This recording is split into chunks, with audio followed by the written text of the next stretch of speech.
आदरणीय कमिश्नर साहब, इनमें जी अपने साथी प्रिंसिपल जो आज जुड़े हुए हैं इस प्रोग्राम में, सबसे पहले तो मैं धन्यवाद देता हूं गुजरात गवर्नमेंट को कि मेरे को मौका दिया इतने शिक्षकों से एक साथ बात करने का। It's a wonderful opportunity for me.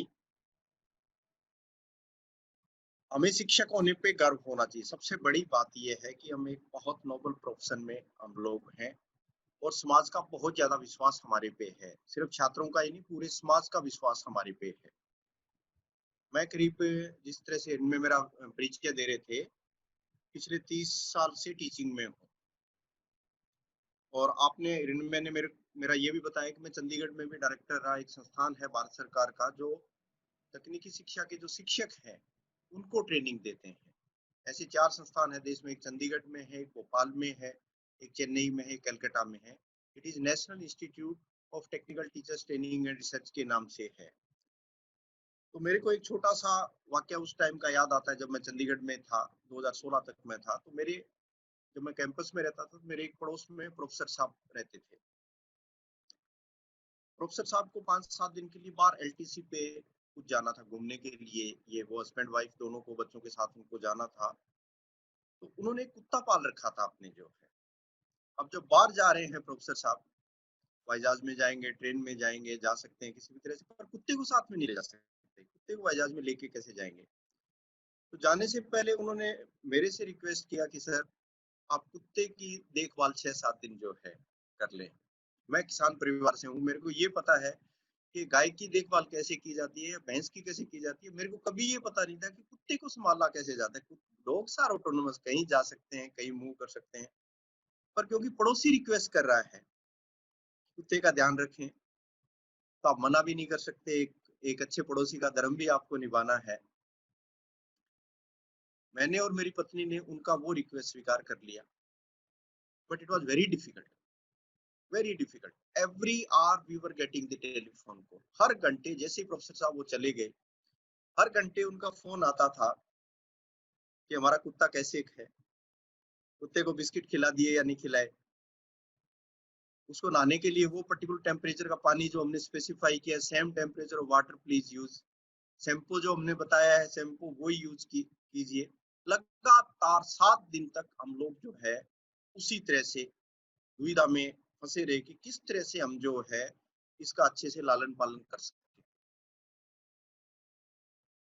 मैं पिछले 30 साल से टीचिंग में हूँ, हजारों बच्चों को साहब के कुछ कुछ फ्रेंड्स मेरे पढ़ाए हुए आज आईएएस भी बन गए। बड़े प्राउड की बात है कि कितना बड़ा प्रोफेशन हमारा है कि कहाँ कहाँ हमारे बच्चे जा रहे हैं। पिछले 30 सालों में हजारों लड़कों लड़कियों को पढ़ाया है और हमारे पास जो बच्चे आते हैं वो 18 साल से बड़े आते हैं। 12वीं करने के बाद जो है वो आते हैं।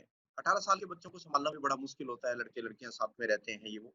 पर मैं जो बात कह रहा हूँ वो ये है कि पिछले 25 साल में मेरे पास किसी भी पेरेंट का कभी भी कोई भी फोन नहीं आया कि मेरा बेटा कैसे है या मेरी बेटी कैसे है, पढ़ाई कैसे कर रही है, या बेटा खाना ठीक से खा रहा है या नहीं खा रहा है, कोई उसको मुश्किल तो नहीं आ रही है। Never I got any telephone call from any parent. कुत्ते के लिए देखो बार बार वो हमारा पड़ोसी जो है व्यवधान डाल रहा था हमारी जो है जीवन में, लेकिन पेरेंट्स ने कभी नहीं डाला। और मेरे को बड़ा प्राउड होता है कि हम कितने भाग्यशाली लोग हैं। देखो समाज का हमारे पे विश्वास कितना ज्यादा है। कुत्ता देने के बाद हमारे से पे चिंतित हैं कि पता नहीं संभाल पाएंगे या नहीं संभाल पाएंगे, लेकिन अपना बच्चा देने के बाद, बेटा बेटी हमारे पास रखने के बाद कभी भी वो चिंता नहीं करते। और वो इसलिए चिंता नहीं करते कि उनको पता है हमारा बच्चा सुरक्षित हाथों में है। मेरे बच्चे को जो संस्कार ये शिक्षक देंगे, वो संस्कार, ऐसे पॉजिटिव संस्कार जो है कोई दूसरा नहीं दे सकता। इस तरह का विश्वास हमारे ऊपर पूरे समाज का है। मेरी सब शिक्षकों से रिक्वेस्ट है कि ये जो विश्वास है, इस विश्वास को कभी तोड़ मत देना। ये समाज तभी चल रहा है जब इस समाज में शिक्षक है। देखो हमारे बनाए हुए आपके आईएएस ऑफिसर्स भी है, हमारे बनाए हुए आज जो अच्छे बड़े बड़े पॉलिटिशियंस भी है, हमारे बनाए हुए बच्चे जो है व्यापारी भी हैं। हर क्षेत्र में हमारे बच्चे हैं जो हमने संस्कार उनको दिए हैं, उन संस्कारों के साथ आगे बढ़ रहे हैं। तो जो संस्कार हम लोग दे रहे हैं और जो विश्वास हमने बनाया हुआ है, वो कभी विश्वास तोड़ मत देना आप समाज पे। जिस दिन शिक्षक पे से विश्वास उठ जाएगा, उस दिन इस समाज को कोई भी मैनेज नहीं कर पाएगा। मेरा आप लोगों से रिक्वेस्ट ये है कि आप क्लास लें, बहुत अच्छी बात है। अगर नहीं भी लें, तो भी ज़्यादा बुराई नहीं है, क्योंकि बच्चा शायद और काफ़ी जगह से भी चीज़ें सीख लेगा। बट अगर क्लास लेने जाएँ आप, हिरन में मुस्कुरा रहे हैं इस चीज़ के लिए जो है, अगर क्लास लेने जाएँ, if you are not energetic, if you are not smiling, if you are not prepared, if you are not ready to deliver, आपकी अगर पूरी तैयारी है, तो यार पूरी तैयारी नहीं है, तो क्लास में कभी भी मत जाना आप लोग जो है। आप जो कंटेंट डिलीवर करते हैं, जो आपने शिक्षा बच्चे को क्लास के अंदर दी है, जो शब्द आपने बोले हैं, जो शब्द उसके दिल में घुसे हैं अपने बताए हुए शब्द, no eraser is available in this globe who can erase those contents which has been said by teachers and which has been inserted into the hearts of the children. आपने अगर इलेक्ट्रॉनिक्स इंजीनियरिंग, आपने physics के fundamentals, आपने basic chemical engineering, अगर आपने गलत पढ़ा दी, आपने सर्किट डिजाइनिंग पढ़ाया, इलेक्ट्रॉनिक्स पढ़ाई आपने, और अगर आपने गलत पढ़ा दिया एंड वो लड़का या लड़की एक एयरक्राफ्ट का सर्किट डिजाइनर बन जाता है, एयरक्राफ्ट तो 1000 लोगों को लेके जाता है ना, तो एक आपकी गलत पढ़ाई हुई चीज हो सकता है उन 1000 लोगों की जान जो है वो ले ले, क्योंकि आपने जो चीज बताई वो उसके दिल में है और वही चीज अपने जीवन में वो रिफ्लेक्ट करता है। तो क्लास के अंदर जाने से पहले first of all be prepared, बिना बिना जाने हुए, बिना विश्वास के आप क्लास में नहीं जाए। मैं छोटा सा उदाहरण देता हूँ, एक छोटा बच्चा 3-4 साल का जब नर्सरी क्लास में जाना शुरू करता है ना, ABCD लिखना शुरू करता है, फिर कै खे गड़े लिखना शुरू करता है, फिर कुछ शब्द बनाता है। मान लो एक छोटे बच्चे ने एक शब्द बनाया मंकी, और मंकी की स्पेलिंग उसने लिख दी MONKY, अपनी कॉपी में MONKY लिख दी, और जब वो घर पे आता है वो शब्द लिखे हुए, अपन उसकी कॉपी चेक करते हैं, बीइंग पेरेंट्स बीइंग गार्जियन, हम चेक करते हैं बच्चे से, कहते हैं बेटा ये क्या कर दिया, मंकी की स्पेलिंग तो MONKY होनी चाहिए। बच्चे का जवाब ये होता है, पापा आप गलत हैं, मम्मी आप गलत हैं, मेरे टीचर ने कहा है कि मंकी की स्पेलिंग MONKY है। देखो गलत चीज के लिए वो हमेशा टीचर को सपोर्ट करता है। अपने घर पे 18 घंटे रहता है, शिक्षक के पास सिर्फ 6 घंटे ही रहता है, लेकिन विश्वास जो है उसका वो शिक्षक पे है। तो मैं सभी शिक्षकों से कहूंगा कि अपनी जो इम्पोर्टेंट भूमिका है, प्लीज लव दिस प्रोफेशन। आप साधारण दर्जे के इंसान बन के, साधारण शिक्षक बन के नहीं जिए, आप एक उदाहरण बने। आपकी हर एक्टिविटी को आपका बच्चा जो है कॉपी करता है, आपका स्टूडेंट कॉपी करता है। किस तरह से आप क्लास में एंटर करते हैं, किस तरह से क्लास में बच्चों से बात करते हैं, कैसे आप कपड़े पहनते हैं, कैसा आपका बिहेवियर है, हर चीज को बच्चा कॉपी करता है। क्लास लेने के बाद जब आप बाहर निकलते हैं, अगर आपको निकलते टाइम अच्छा लगता है कि आज मेरी क्लास बहुत अच्छी थी, the way I delivered the content, the way I replied the queries of the students, the sequence in which I delivered the contents, अगर आपको बहुत अच्छा लगता हो क्लास लेने के बाद, आप एक अच्छे शिक्षक हैं, निश्चित रूप से आप एक अच्छे शिक्षक हैं। लेकिन क्लास से निकलते टाइम अगर खराब लगता हो आपको कि आज मेरी क्लास अच्छी नहीं थी, मैं इसको और अच्छे से प्रिपेयर कर सकता था, मेरी प्लानिंग और अच्छी हो सकती थी, मेरी क्लास में डिलीवरी और अच्छी हो सकती थी, मैं कुछ और अच्छे एग्जांपल्स दे सकता था, मैं कुछ और जो है नए इनोवेशन के बारे में बच्चों के सामने बात कर सकता था, इस सब्जेक्ट को, इस टॉपिक को मैं और अच्छे से बच्चों तक पहुंचा सकता था, उनकी लर्निंग को और इफेक्टिव मैं बना सकता था। अगर इस तरह के विचार आते हैं, आपको कुछ कमियां लगती है आपके पढ़ाने के अंदर, so you are having all the capabilities of becoming a very good teacher, क्योंकि आप अपनी कमियों को एनालाइज करना जानते हैं, आप जानते हैं कि मेरे में आप कमियां क्या है। लेकिन अगर आप तीसरी कैटेगरी में हो, जिसके क्लास लेने के बाद कोई फर्क नहीं पड़ता हो, क्लास ठीक हुई, क्लास खराब हुई, आप कुछ पुराने नोट्स लेके गए, पीले नोट्स लेके गए, आपने पढ़ाया, बच्चों के समझ में आया नहीं आया, आपको 30 तारीख को तनख्वाह जो है मिल जाएगी, अगर ये इस तरह की भावनाएं हैं, कृपया आप इस प्रोफेशन में नहीं रहें। हमें इस तरह के शिक्षक नहीं चाहिए जिनके दिमाग में इस तरह के विचार, इस तरह के वाइब्रेशंस नहीं हो, जो बच्चों को अपने दिल से जोड़ते हो। हायर एजुकेशन, हमारी जिस एजुकेशन में हम लोग हैं, इट्स वेरी इंपॉर्टेंट। एंड आज के दिन अगर 100 बच्चे 12वीं क्लास पास करते हैं, सिर्फ 27 बच्चे ही ऐसे हैं जो हमारे हायर एजुकेशन में आते हैं। हायर एजुकेशन सारी तरह की कह रहा हूँ, जो UGC, AICT, medical council of India, pharmacy, architecture, सबको अगर जोड़ लिया जाए तो हमारा ग्रोस एनरोलमेंट रेशियो सिर्फ 27 ही है। 73 बच्चों के बारे में तो अपने को पता ही नहीं है वो कहाँ पे गए। अमेरिका जैसे देश में ये परसेंटेज करीब 83 है। जो हायर एजुकेशन में जाना चाहते हैं, करीब 83% बच्चों को इस एजुकेशन में आने का मौका मिलता है। जापान में ये 70% से ऊपर है। यूके में 70% से ऊपर ज्यादा बच्चों को 12th जो कर लेते हैं उनको मौका मिलता है। मलेशिया में 60% से ऊपर है। अपने नेबर चाइना में 50% से ऊपर बच्चों को हायर एजुकेशन में मौका मिलता है, अपना सिर्फ 27 है।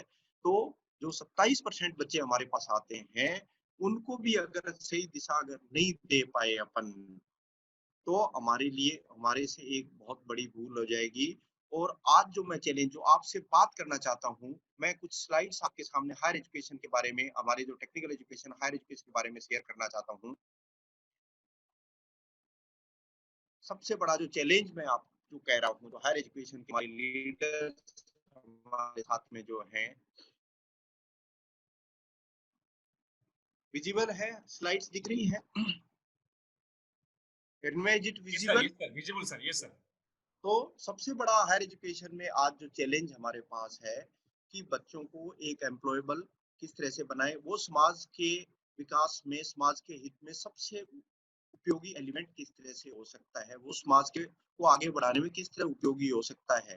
पहले तो अपना रोल वो समझने में सक्षम है या नहीं है, वो ये समझने में सक्षम है या नहीं है कि मेरी फैमिली के अंदर क्या भूमिका है, मेरी सोसाइटी के अंदर क्या भूमिका है, मेरी इस पूरे विश्व को आगे बढ़ाने में क्या भूमिका है, क्या उस लायक अपने को बच्चे को आगे बढ़ा रहे हैं या नहीं बढ़ा रहे हैं। तो सबसे बड़ा उसकी एक्सेप्टेंस की बात है, और विशेष रूप से रोजगार की बात है। क्या बच्चा जो है, जो आपके पास हायर एजुकेशन में 4 साल, 5 साल, 6 साल पढ़ता है, क्या अपने उस लायक बनाते हैं कि जिस पर्पज के लिए वो हायर एजुकेशन में आया, जिस ड्रीम के साथ वो आया है, क्या उसको अपन उस तरह की विचारधारा के अंदर आगे बढ़ा पा रहे हैं। पिछले दिनों दिल्ली यूनिवर्सिटी के अंदर एक कैंपस ड्राइव था, जिसमें करीब 2000 बच्चों ने, Delhi university means one of the best university of the country, 2000 बच्चों ने उस कैंपस ड्राइव के अंदर हिस्सा लिया।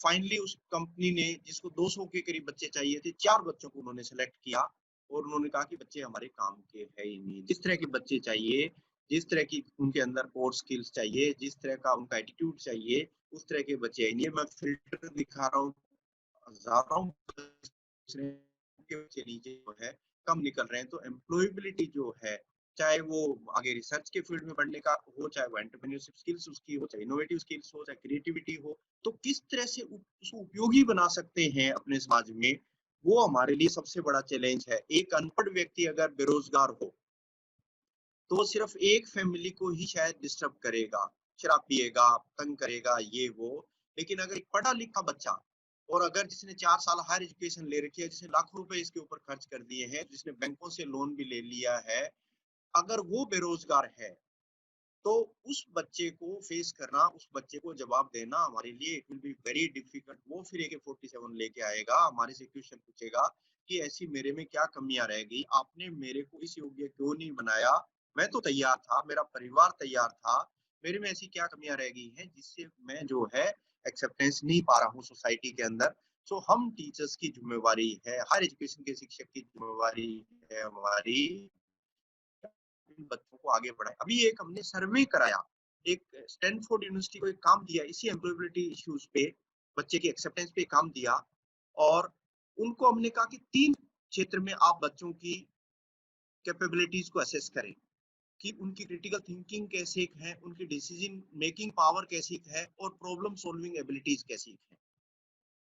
स्टैनफोर्ड यूनिवर्सिटी MHRD के बिहाफ पे, हर एजुकेशन के बिहाफ पे पहले स्कूलों में गई, 11वीं 12वीं के बच्चे जो हमारे स्कूलों में पढ़ रहे हैं, उनके अंदर उन बच्चों की इन 3 क्षेत्र में, critical thinking, problem solving, decision making में, हमारे बच्चे किस तरह से जो है आगे बढ़ रहे हैं, या कैसी उस उनके अंदर कैपेबिलिटीज हैं, क्या वो डिसीजन ले पाते हैं, क्या वो प्रॉब्लम्स के सॉल्यूशन को अपनी तरफ से दे पाते हैं। तो उन्होंने जो रिपोर्ट सबमिट की स्कूल लेवल के बच्चों की, उस रिपोर्ट के हिसाब से उन्होंने कंपेयर किया सेम एज ग्रुप के बच्चों को चाइनीज और रशियन बच्चों के साथ में कंपेयर किया, और उस कंपैरिजन के बेसिस वो रिजल्ट उन्होंने दिया उनके हिसाब से इन 3 क्षेत्र में critical thinking, decision making, problem solving में हमारे बच्चे सबसे इंफीरियर हैं। इन तीनों देशों के कंपैरिजन में सबसे नीचे हैं। हमारे लिए एक शॉकिंग था कि हम तो कहते हैं भारतीय बच्चे सबसे इंटेलिजेंट है, सबसे जो पूरे विश्व को आगे दिशा देने वाले हैं। मैं जब इस चीज को एनालाइज करता हूँ कि क्यों हमारे बच्चे ये डिसीजन नहीं ले पा रहे हैं, प्रॉब्लम सॉल्विंग की एबिलिटीज क्यों कम है, क्रिटिकल थिंकिंग उनकी कम क्यों है, सबसे बड़ा रीजन तो शायद अपन परिवार में जिस तरह से अपने परिवार के अंदर बच्चे की ग्रूमिंग करते हैं, शायद उसको कभी भी कोई डिसीजन मेकिंग में उसकी भागीदारी नहीं रखते हैं। अगर कोई बच्चा बात करता है, अपन पेरेंट्स गार्जियन होने के नाते हमेशा हम सोचते हैं कि हम जो कह रहे हैं वो बात सही है, आप तो कह रहे हो वो बात ठीक नहीं है। उसकी उसके अंदर बहुत बड़ी भूमिका डिसीजन मेकिंग में नहीं होती परिवार में।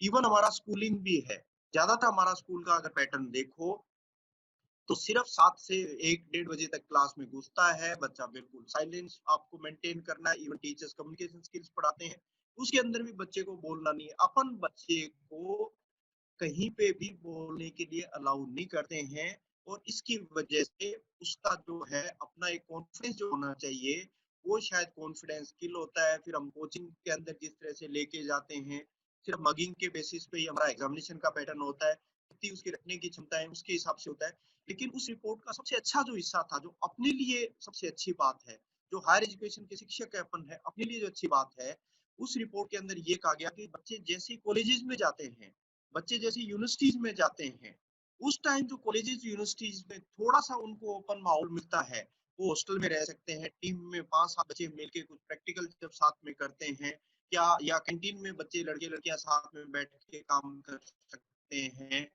वो कुछ ग्रुप की एक्टिविटीज जो है ज्यादा अच्छे से कर सकते हैं एक साथ, वो को करिकुलर एक्स्ट्रा करिकुलर एक्टिविटीज में ज्यादा हिस्सा ले सकते हैं।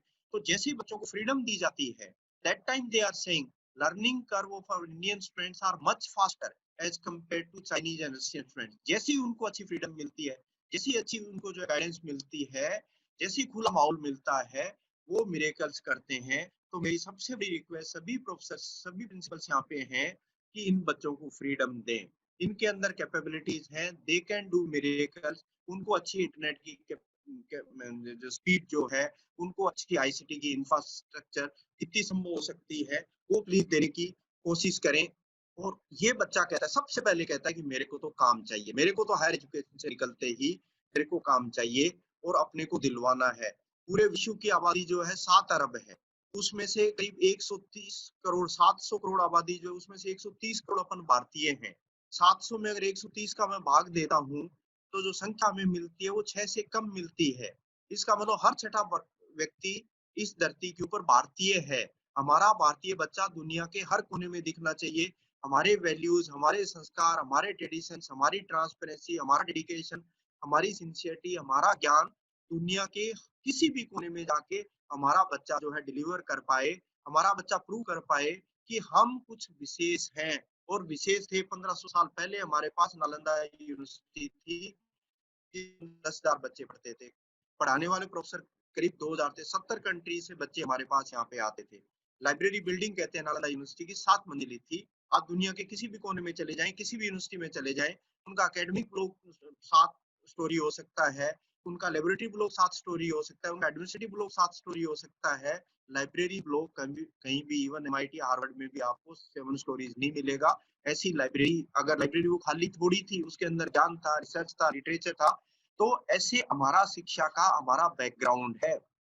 तो हमारा बच्चा उसी तरह से दुनिया के किसी भी कोने में जाके अपने आप को प्रूव कर पाए, और उसके बदले में अगर वो डॉलर्स लेके आ सकता हो कंट्री में, कंट्री तभी ग्रो होगी जब हमारे पास पैसा होगा, हमारे पास धन धान्य होगा, तब हमारी एजुकेशन स्ट्रेंथन होगी, तब हमारा ग्रोथ एनरोलमेंट रेशियो बढ़ेगा, हमारी हेल्थ फैसिलिटीज अच्छी होगी, हमारा कम्युनिकेशन, हमारा transportation, everything will be strengthen.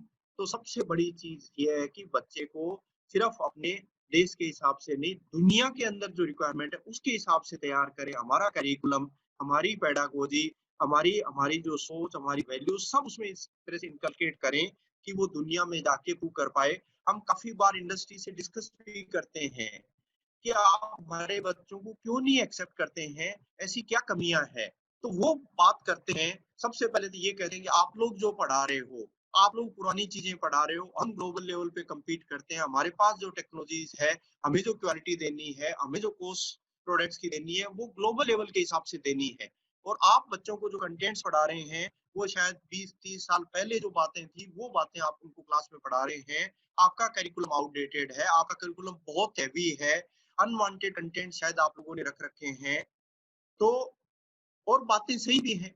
आज हमारे प्राइम मिनिस्टर साहब ऐसी ट्रेन, बुलेट ट्रेन की बात कर रहे हैं, जो मुंबई से अहमदाबाद चलेगी, जिसकी स्पीड 350 किलोमीटर पर आवर होगी, और वो सडनली हमारे ग्रेजुएट्स ही तैयार करेंगे। उसकी डिजाइनिंग, उसका फैब्रिकेशन, उस प्रोडक्ट को लेके आने का, उसको आगे इम्प्लीमेंट करने का, चलाने का, उसकी बोगी, उसका सस्पेंशन, वो सारा का सारा हमारे ग्रेजुएट्स करेंगे। लेकिन हम क्लास में पढ़ा रहे हैं, हम स्टीम इंजन पढ़ा रहे हैं। स्टीम इंजन जो 30 साल पहले ही यहाँ से डी है, मैं स्टीम इंजन इसलिए पढ़ा हूँ कि मैंने पढ़ा ही वही है। मेरा बच्चा 2016 में आईआईटी रुड़की से उसने बीटेक किया, और किस्मत से उसने उसी ब्रांच में बीटेक किया जिस ब्रांच में मैंने बीटेक 85 में किया था।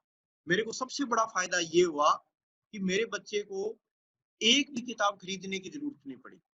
जो किताबें मैंने पढ़ी थी, तो मेरे पास थी, सारी की सारी किताबें वो उसको काम आ गई, और वो आईआईटी की कह रहा हूँ मैं जो है। तो हमने अपने आप को चेंज नहीं किया। अगर चेंज नहीं करेंगे तो हम सरवाइव नहीं कर पाएंगे निश्चित रूप से। Every day is different. कल का दिन, अगर आप फिजिक्स पढ़ा रहे हैं, अगर आप केमिस्ट्री पढ़ा रहे हैं, अगर आप मैथमेटिक्स पढ़ा रहे हैं, आज आपके पास जो कंटेंट्स हैं, आज आपके पास जो इक्वेशन है, हो सकता है वो कल काम की नहीं हो। अगर अपने आप को हिसाब से तैयार नहीं करेंगे, हमें कोई एक्सेप्ट नहीं करेगा। वो कह रहे हैं कि बच्चों के फंडामेंटल्स बिल्कुल कमजोर हैं। जिस सब्जेक्ट में अगर सोशियोलॉजी पढ़ा है, उसके बेसिक्स ही उसको काम, वो जो है नहीं आ रहे हैं। और practical skills, hands on part उसका बिल्कुल वो कह रहे हैं कमजोर है।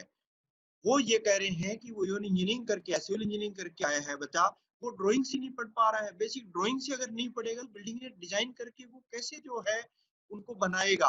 तो बेसिक्स उनके कमजोर हैं। लेटेस्ट डेवलपमेंट्स जो होने चाहिए उसके लिए वो बात नहीं कर पा रहा है। उसकी क्रिटिकल थिंकिंग, उसकी प्रॉब्लम सॉल्विंग एबिलिटीज, उसकी टीम बिल्डिंग कैपेबिलिटीज, उसकी विलिंगनेस टू लर्न, तो वो जो कोर एरियाज में भी वो कह रहा है अपने कोर एरियाज में कमजोर है। इवन एटीट्यूड भी जो है, इवन उसका उसका ऑर्गेनाइजेशन के प्रति जो है झुकाव जो होना चाहिए, ओनरशिप होना चाहिए, कमिटमेंट होना चाहिए, स्टेबिलिटी होनी चाहिए, वो कह रहे उस पार्ट के अंदर भी बच्चा। तो आपका कोर स्किल्स में भी आपका कमजोर है बच्चा, और आपका सॉफ्ट स्किल्स में भी कमजोर है। दोनों के लिए वो अपने पे ब्लेम करते हैं। तो ये डायरेक्ट ब्लेम हमारे शिक्षक, हम शिक्षक पे आता है। मेरा पढ़ाया हुआ बच्चा अगर फेल होता है, इसका मतलब एज ए शिक्षक मैं पहले फेल हो गया हूँ। मेरा पढ़ाया हुआ बच्चा जो है, कैसे उसको एक्सेप्टेंस नहीं मिले, ये हमारे लिए एक बहुत बहुत सीरियस बात है, सोचने की बात है। हमने जो है एआईसीटी लेवल पे हमने जो चेंजेस किए हैं, कमिश्नर साहब आपको भी मैं बताना चाहता हूँ, सभी प्रिंसिपल्स आपके डिसीजन मेकिंग हिसाब से, हमने पूरी कंट्री का करिकुलम, इनमें भी उसका पार्ट था, हमने पूरी कंट्री का करिकुलम सबसे बड़ा चेंज करने का काम किया। पहले इवन इंजीनियरिंग की डिग्री लेने के लिए उसको 220 क्रेडिट अर्न करने पड़ते थे 4 साल के अंदर। उसको 30 घंटे हफ्ते में हम क्लास के अंदर घुसा के रखते थे, थ्योरी थ्योरी थ्योरी थ्योरी जो है पढ़ाते थे।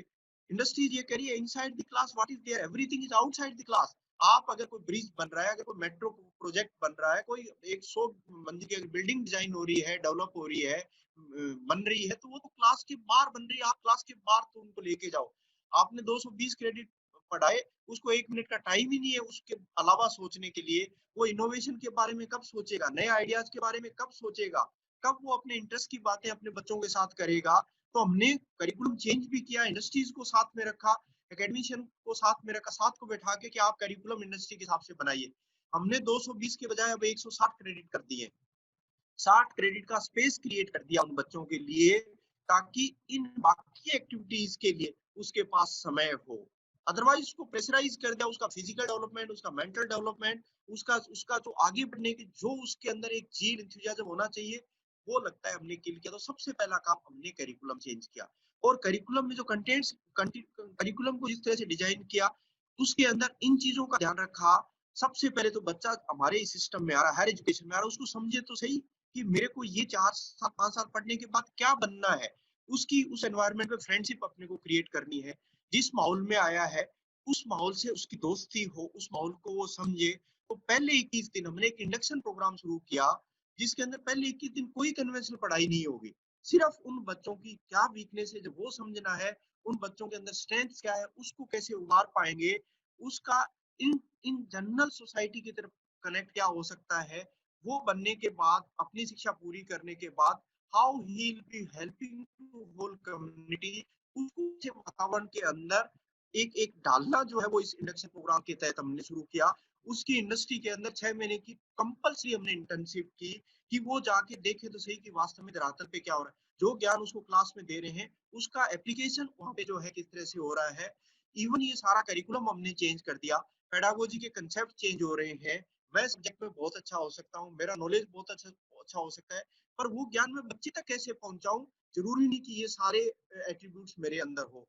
तो हम टीचर्स ट्रेनिंग पॉलिसी एक जो है 8 मॉड्यूल इस तरह से बना के कि मेरी इंस्ट्रक्शन प्लानिंग कैपेबिलिटी, मेरी डिलीवरी की कैपेबिलिटी जो है, मेरा असेसमेंट का जो जो जो मेथड है बच्चों को, क्वेश्चन पेपर की सेटिंग है, मेरी आईसीटी स्किल्स है, मैं एक शिक्षक होने के नाते मेरी क्या भूमिका है, इन सब के हमने 8 मॉड्यूल बनाए हैं। 8 मॉड्यूल सारे स्वयं प्लेटफॉर्म पे हम लेके आए, एक पोर्टल बना दिया स्पेशल, जिसमें टीचर्स को मैंडेटली ये 8 मॉड्यूल करने ही है, जिसमें उस वो शिक्षा अच्छी तरह से बच्चों तक पहुंचाने में सक्षम हो। उसके साथ साथ हम लोगों ने जो है एग्जामिनेशन रिफॉर्म किए। अब क्वेश्चन पेपर जो आएगा, उसके अंदर हम ये नहीं पूछेंगे कि कार के कितने पहिए होते हैं, हम ये पूछेंगे कि कार के 4 पहिए होते हैं, 4 क्यों होते हैं, 3 क्यों नहीं हो सकते, 2 क्यों नहीं हो सकते। उसका कॉम्प्रिहेंशन का पार्ट, उसकी उसको जो है प्रॉब्लम को एनालाइज करने का पार्ट, उसको आगे इवेल्युएट करने का पार्ट, वो क्वेश्चन पेपर के अंदर क्वेश्चन जो है, जो ब्लूम्स टैक्सोनॉमी के हिसाब से रिमेम्बरिंग कंपोनेंट करीब-करीब हमने हटा दिया है। उसको रटने की जो जो विद्या अपन दे रहे थे, हमने हटा दिया है। So complete examination reform policy है, पूरी कंट्री में इंप्लीमेंट कर रहे हैं। हजारों शिक्षकों को हम इसके ऊपर ट्रेनिंग दे रहे हैं, इंडक्शन प्रोग्राम के लिए भी, एग्जामिनेशन रिफॉर्म्स के लिए भी। इवन जो लेटेस्ट फील्ड्स आ रहे हैं, इमर्जिंग एरियाज आ रहे हैं, आज आर्टिफिशियल इंटेलिजेंस का जमाना है, आज मशीन लर्निंग का जमाना है, आज आईओटी का जमाना है, आज रोबोटिक्स का जमाना है। उन सब्जेक्ट्स को ही सिर्फ हम इंजीनियरिंग के अंदर अलाउ कर रहे हैं नए कोर्सेज लाने के लिए। अटल अकेडमीज बनाई है देश के अंदर 15, इस साल ही 500 ट्रेनिंग प्रोग्राम हम अटल अकेडमीज में इन इन इमर्जिंग एरियाज पे टीचर्स को तैयार। जब तक हमारा शिक्षक तैयार नहीं होगा, हमारी शिक्षा आगे नहीं बढ़ सकती। बच्चा तो हमेशा से अच्छा था, बच्चे में कोई कमी नहीं है।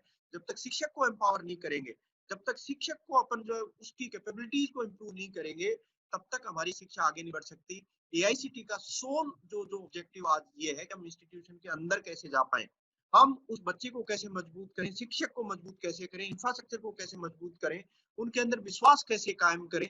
तो जितने इनिशिएटिव्स हमने लिए हैं, वो सारा का सारा एक एनेबलमेंट वाला, एक इनेबलर का रोल जो है एआईसीटी का, उसके अंदर हम आगे बढ़े हैं। हर इंस्टीट्यूट को जो 5 आसपास की इंडस्ट्रीज है उनके साथ एमओयू साइन करने हैं, मैंडेटरी एक्रेडिटेशन उनका होना है। इनोवेशन के लिए एमएचआरडी ने स्पेशल इनोवेशन सेल हमारे यहाँ पे क्रिएट की है।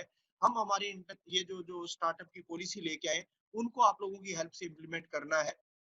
गुजरात हमारे लिए एक रोल मॉडल है इनफैक्ट इनमें, और जो जिस तरह से टेक्निकल एजुकेशन वहाँ पे काम कर रहा है, हम उसको एक तरह से हमारा उदाहरण माना हुआ है, रोल मॉडल माना हुआ है। इवन आपका जो 100 एक्टिविटीज पॉइंट है, वो भी हमने गुजरात का कॉपी करके इंटर्नशिप पॉलिसी के अंदर लेके आए हैं। सो हमारा आपस में स्ट्रॉन्ग बॉन्डिंग होना, एक साथ मिलके काम करना इम्पोर्टेंट। स्टार्टअप पॉलिसी, इनोवेशन का सोशल मीडिया सेल, देश के जो जो हायर एजुकेशन के इंस्टीट्यूट्स हैं, नेशनल इंस्टीट्यूशनल रैंकिंग फ्रेमवर्क में उनका पार्टिसिपेशन, नेशनल इनोवेशन रैंकिंग हमने शुरू की है, उसके अंदर पार्टिसिपेशन। अभी स्वयं के ऊपर जो कंटेंट्स अवेलेबल है, बेस्ट एकेडमिशियंस ने जो कंटेंट्स तैयार किए, टीचर्स में शिक्षकों, देश के अंदर शिक्षकों की कमी है, उस कमी को पूरा करने के लिए बहुत अच्छे कंटेंट्स जो स्वयं पे बनाए हैं, उनको भी बच्चों तक कैसे पहुंचा पाए। अभी तक 20% क्रेडिट्स जो है बच्चे स्वयं के थ्रू अर्न कर रहे हैं। अभी यूजीसी और एमएचआरडी में ये थॉट प्रोसेस चल रहा है कि क्या ये 30% लेके आ सकते हैं। ऑनलाइन एजुकेशन का पूरा गजट नोटिफिकेशन देश के अंदर आ गया 2018 से, कि डिग्री बच्चे ऑनलाइन एजुकेशन से भी ले सकते हैं, जैसे ओडीएल मोड में लेते हैं ऐसे ऑनलाइन एजुकेशन का। और अभी कोविड में अपने देखा है कि कितना इंपॉर्टेंट ऑनलाइन एजुकेशन, आज भी अपन आपस में रूबरू हो रहे हैं, ये इसकी वजह से है। बच्चों के लिए स्कॉलरशिप, इवन लड़कियों की एजुकेशन के लिए मैं आप लोगों से रिक्वेस्ट करता हूँ कि हम 4000 बच्चियों को हर साल स्कॉलरशिप देते हैं कि अगर वो पॉलिटेक्निक या इंजीनियरिंग में एडमिशन लेती है। आश्चर्य की बात है, अभी मैं डेटा देख रहा था, इन 4000 स्कॉलरशिप के अगेंस्ट में गुजरात से पिछली बार सिर्फ 60 एप्लीकेशन आई हुई थी, और आंध्रा और तेलंगाना से मिला के जो है करीब 2500 बच्चियों को हमने उसके अंदर स्कॉलरशिप दी। हमारे पास इधर से प्रपोजल ही नहीं आ रहे हैं। हम पैसा तो तब दे पाएंगे, तब स्ट्रेंथन कर पाएंगे जब हमारे पास रिक्वेस्ट आएंगी, तो बच्चों तक ये स्कीमें जब तक पहुंचेगी। जो डिसेबल्ड बच्चे हैं, डिसेबल्ड बच्चे हायर एजुकेशन में कोई भी आना चाहता है, कितने भी बच्चे आपके, अगर वहां से 500 बच्चे भी आते हैं, हम उन 500 बच्चों का पूरा खर्चा जो है हमारी तरफ से वहन करने के लिए तैयार हैं। हम देश के बच्चों को इंटर्नशिप के लिए सिर्फ इंडिया में नहीं, बाहर उनके लिए क्या अपॉर्चुनिटी हो सकती है। कनाडा से हमने टाई अप किया, हर साल 300 बच्चे भेजते हैं, उनका पूरा खर्चा जो है माइटेक्स, उनका गवर्नमेंट डिपार्टमेंट हम मिलके जो है दे रहे हैं। कोई बच्चा किसी भी कंपटीशन के लिए आउटसाइड इंडिया अगर जाता है, उस टीम को, अगर 10 बच्चों की टीम है, 10 लाख रुपए उन बच्चों को देते हैं। ये सारी जो स्कीम में मैं बता रहा हूँ आगे, विश्वकर्मा कर्मा अवार्ड है, एमएचआरडी इनोवेशन सेल, ये इनोवेशन सेल सभी के लिए है, सिर्फ टेक्निकल एजुकेशन के लिए नहीं। हायर एजुकेशन के जितने इंस्टीट्यूट हैं इनोवेशन का, और इंस्टीट्यूट इनोवेशन काउंसिल हमने आईआईसी बनाई है हर इंस्टीट्यूट के अंदर, इनको हम फंडिंग भी करेंगे, उन बच्चों की ग्रूमिंग भी करेंगे। हमारे जो टीम यहाँ पे है वो डायरेक्ट उन बच्चों से जुड़ती है। स्वयं पोर्टल की मैं बात कर रहा हूँ, अटल अकेडमीज हमने बनाई है, प्राइम मिनिस्टर कौशल विकास योजना हमने शुरू की है, यूके के साथ हमने टाई अप किया है कि अपन अच्छे लीडर्स देश में किस तरह से तैयार कर सकते हैं। हर साल हम स्मार्ट इंडिया हैकाथन कर रहे हैं, हम क्लीन एंड स्मार्ट कैंपस के अवार्ड दे रहे हैं। विश्व अवार्ड में हमारे बच्चों को गांव तक कैसे पहुंचा सकते हैं। प्राइम मिनिस्टर साहब ये कहेंगे किसान की आमदनी डबल करनी है, एआईसीटी कह रहा है कि बिल्कुल सर आप किसान की आमदनी डबल करिए, हम आपके साथ में। हम ये कह रहे हैं कि गांव की आमदनी डबल कैसे कर सकते हैं, गांव के अंदर स्किलिंग से, गांव के अंदर एनर्जी सेविंग से, गांव में वाटर कंजर्वेशन से, गांव में हमारे आर्किटेक्चर के बच्चे ठीक से गांव की प्लानिंग कैसे कर सकते हैं, सिविल इंजीनियरिंग का बच्चा कंस्ट्रक्शन की कॉस्ट कैसे कम कर सकता है, तो गांव की आमदनी हम कैसे बढ़ा सकते हैं। ये जो इनिशिएटिव लिए हैं ये हमारे समझ के पहुंच रहे हैं। ये मैं कह रहा था पर्सपेक्टिव प्लान के हिसाब से इन एमर्जिंग एरियाज में ही हम अब जो है कॉलेजेस को अलाउ करेंगे, चाहे वो जो आर्टिफिशियल इंटेलिजेंस हो, सिविल इंजीनियरिंग भी पढ़ा रहे तो उसके साथ आपको आर्टिफिशियल इंटेलिजेंस का कंटेंट उसके साथ कनेक्ट करने के। और सबसे बड़ा, अगर देश के अंदर अगर रोल अदा करना है टीचर को, हमारे इन यूथ को जब तक हम स्किल साथ में नहीं देंगे, कुछ ऐसी स्किल्स जो दुनिया के किसी भी कोने में जाके अपने आप को प्रेजेंट कर पाए, ऐसी स्किल्स नहीं देंगे तो वो आगे नहीं बढ़ पाएगा। और जो टीचर्स का अभी जो रोल है, हम पढ़ा रहे हैं सिर्फ यूनिडायरेक्शनल, बिना उनको बोलने का मौका दिए हुए, वो लर्न कर रहा है नहीं कर रहा है, कितना उसके अंदर से नॉलेज जो है वो अपने आप में साथ ले पाता है बच्चा, कितना उसमें से अप्लाई कर पाता है, वी डोंट नो। ये हमारे लिए सबसे बड़ी चिंता की बात है। हम सबसे बड़ा जो काम देश के अंदर कर रहे हैं, टीचर्स को मजबूत करने का काम कर रहे हैं, ताकि बच्चों को सबसे ज्यादा फायदा हो सके। हम ये चाहते हैं कि हमारे टीचर्स एक्सीलेंट हो उनके अंदर, और वो एक्सीलेंस सस्टेन कर पाए। आज की excellence it is not true that tomorrow this excellence will work. So कल के हिसाब से भी एक्सीलेंस अपने आप में लेके आए, और उस एक्सीलेंस को बच्चों से, ऐसा हमारा टारगेट। क्या हमारे बच्चे ड्रीम कर पा रहे हैं, क्या हमारे इस एजुकेशन सिस्टम में उनके अंदर आइडियाज दिमाग में आ रहे हैं, क्या क्या क्लास के अंदर अपन ऐसा माहौल क्रिएट कर पा रहे हैं कि बच्चे ये ड्रीम करना सीखें जो है। हम सिर्फ रोट लर्निंग के हिसाब से जो एग्जामिनेशन का कह रहे हैं, क्या उसमें कोई क्रिटिकल थिंकिंग का भी कंपोनेंट अपन लेके आ पा रहे हैं क्या, ये सबसे इम्पोर्टेंट है। और मेरे को जो सबसे बड़ा जो कार्य लगता है कि बच्चों को अपन बहुत मजबूत क्यों नहीं बना पाए, सबसे बड़ा मेरे को कारण ये लगता है कि हम क्लास के अंदर इंटरेस्ट क्रिएट नहीं कर पाए। हम पढ़ाते रहे पढ़ाते रहे पढ़ाते रहे बिना इस चीज के कि बच्चों को इनमें मजा कितना आता है, कितना वो एंजॉय कर रहा है। देखो क्लास की तरफ आ रहा है जब, तो वो लगता है कछुए की चाल चल के आ रहा है, लेकिन जैसे ही क्लास 6 घंटे के बाद अपन घंटी बजाते हैं बच्चों की, तो जिस तरह से वो भग के जाता है घर की तरफ, इसका मतलब inside the class we couldn't create interest. अगर इंटरेस्ट क्रिएट करते हैं और ऐसा माहौल होता है, तो वो आते टाइम, स्कूल आते टाइम, कॉलेज आते टाइम इस तरह से चीते की तरह से दौड़ता हुआ आता, और जब छोड़ते 6-7 घंटे बाद, तब वो कछुए की चाल चल के धीरे धीरे जाता। वैसा अगर माहौल बना पाए अपन, तब हमारी एजुकेशन जो है शायद काम की है। ये हमने 8 मॉड्यूल तैयार किए टीचर्स ट्रेनिंग के, जो सभी के लिए, कोई भी टीचर इसका फायदा उठा सकता है। मैं ये नहीं कह रहा कि सिर्फ टेक्निकल एजुकेशन के, हायर एजुकेशन के जितने भी शिक्षक हैं, प्लीज इनके ऊपर रजिस्टर करिए और इनसे सर्टिफिकेट आप अर्न करिए। जितने पेडागोजी के कोर एरियाज हैं उसके अंदर हमने इसके अंदर टच किया है, इसका फायदा उठाइए। ये NITTT के नाम से पोर्टल है, इसके ऊपर डायरेक्ट आप रजिस्टर कर सकते हैं। नीट चेन्नई जो है इसको मैनेज कर रहा है। आज के दिन करीब इसके ऊपर 50,000 टीचर्स ने रजिस्ट्रेशन किया है इसका फायदा उठाने के लिए। हमने अटल अकेडमीज बनाई है देश के अंदर 15, जिनके अंदर आप जो हमारे ट्रेनिंग प्रोग्राम चल रहे हैं उसके अंदर भी रजिस्टर करके, अभी ऑनलाइन प्रोग्राम चल रहे हैं, अभी पिछले दिनों में हमने करीब 40 प्रोग्राम ऑनलाइन किए हैं। काफ़ी हम जो है एक्टिव होके अपीच पोर्टल जो अवेलेबल है, ये भी हायर एजुकेशन के शिक्षकों के लिए है। देश के अंदर 75 इंस्टीट्यूट्स को आइडेंटिफाई किया है एमएचआरडी ने। हर इंस्टीट्यूट जिस एरिया में स्ट्रॉन्ग है, कोई कोई आपका जो है पेडागोजी में स्ट्रॉन्ग है, कोई सोशियोलॉजी में स्ट्रॉन्ग है, कोई आपका सिविल इंजीनियरिंग में स्ट्रॉन्ग है। तो जो जिस एरिया में स्ट्रॉन्ग थे उन्होंने ये कंटेंट्स बनाए और वो अर्पित के ऊपर अवेलेबल है। एआईसीटी ने काफी फ्री ई कंटेंट्स को भी एक फ्री .aict-india.org पे प्राइवेट एडटेक कंपनी जो ई कंटेंट बनाती है, उन एडटेक कंपनीज को इसके ऊपर लेके आए हैं। एट प्रेजेंट 49 प्रोडक्ट्स अवेलेबल हैं। मैं रिक्वेस्ट करूंगा अपने अपने टीचरों से कि आप अपने बच्चों के लिए, और ये सब तरह की एजुकेशन के, इवन इंग्लिश सीखने के लिए भी है, स्पीकिंग के लिए है, आप लिसनिंग स्किल्स का, आप उसकी जो सॉफ्ट स्किल्स का, जिन जिन एरिया की बात करें वो सारे एरियाज इसके ऊपर अवेलेबल। आज के दिन करीब 1 करोड़ बच्चे इसके ऊपर रजिस्टर्ड है, इसका फायदा उठाएं। और इन प्रयासों से ऐसे लगता है कि हमारी एम्प्लॉयबिलिटी स्किल्स पिछले 2-2.5 साल में करीब 6 या 7% इंक्रीज हुई है। ये हमारे लिए बहुत और में और हम जिस तरह से काम कर रहे हैं, बच्चों में एक सोच चेंज हुई है। सिर्फ क्लास के अंदर वाली पढ़ाई को छोड़ के वो बाहर आके, क्लास से बाहर आके भी वो उन्होंने सोचना शुरू किया। ऐसा वाइब्रेशन एटलीस्ट हम क्रिएट कर पाए। मैं नहीं ऐसा मानता कि हमने कोई बहुत करोड़ों रुपए के जो है एंटरप्रेन्योर्स क्रिएट कर दिए हों या ऐसे स्टार्टअप ऐसे इस लेवल के आगे हों। एटलीस्ट हमने सोच बदली है, बच्चों का सोचने का तरीका जो है इसमें चेंज हुआ है। और इन सब कामों के लिए, ये सब काम हम तब कर पाएंगे जब हमारा घर मजबूत होगा। घर मतलब जिस संस्थान में हम लोग हैं, ये जितनी बातें मैं कह रहा हूँ, हमारे घर के अंदर मजबूती होगी। हम पूरा परिवार एज ए लीडर, हम टीम लीडर, प्रिंसिपल्स, आपके टीचर्स, अगर सब मिलके मजबूती से आगे बढ़ेंगे तो इन चीजों को इम्प्लीमेंट कर पाएंगे। तो इनमें मेरा जब परिचय दे रहा था, मेरे बारे में ये बता रहा था कि मैं एनआईटी जयपुर के अंदर प्रोफेसर था। मेरा आपने इनमें लंबा सा परिचय दिया। और पहले तो जिस व्यक्ति का जितना लंबा परिचय होता है, वो व्यक्ति उतना ही छोटा होता है। longer the introduction, smaller the person।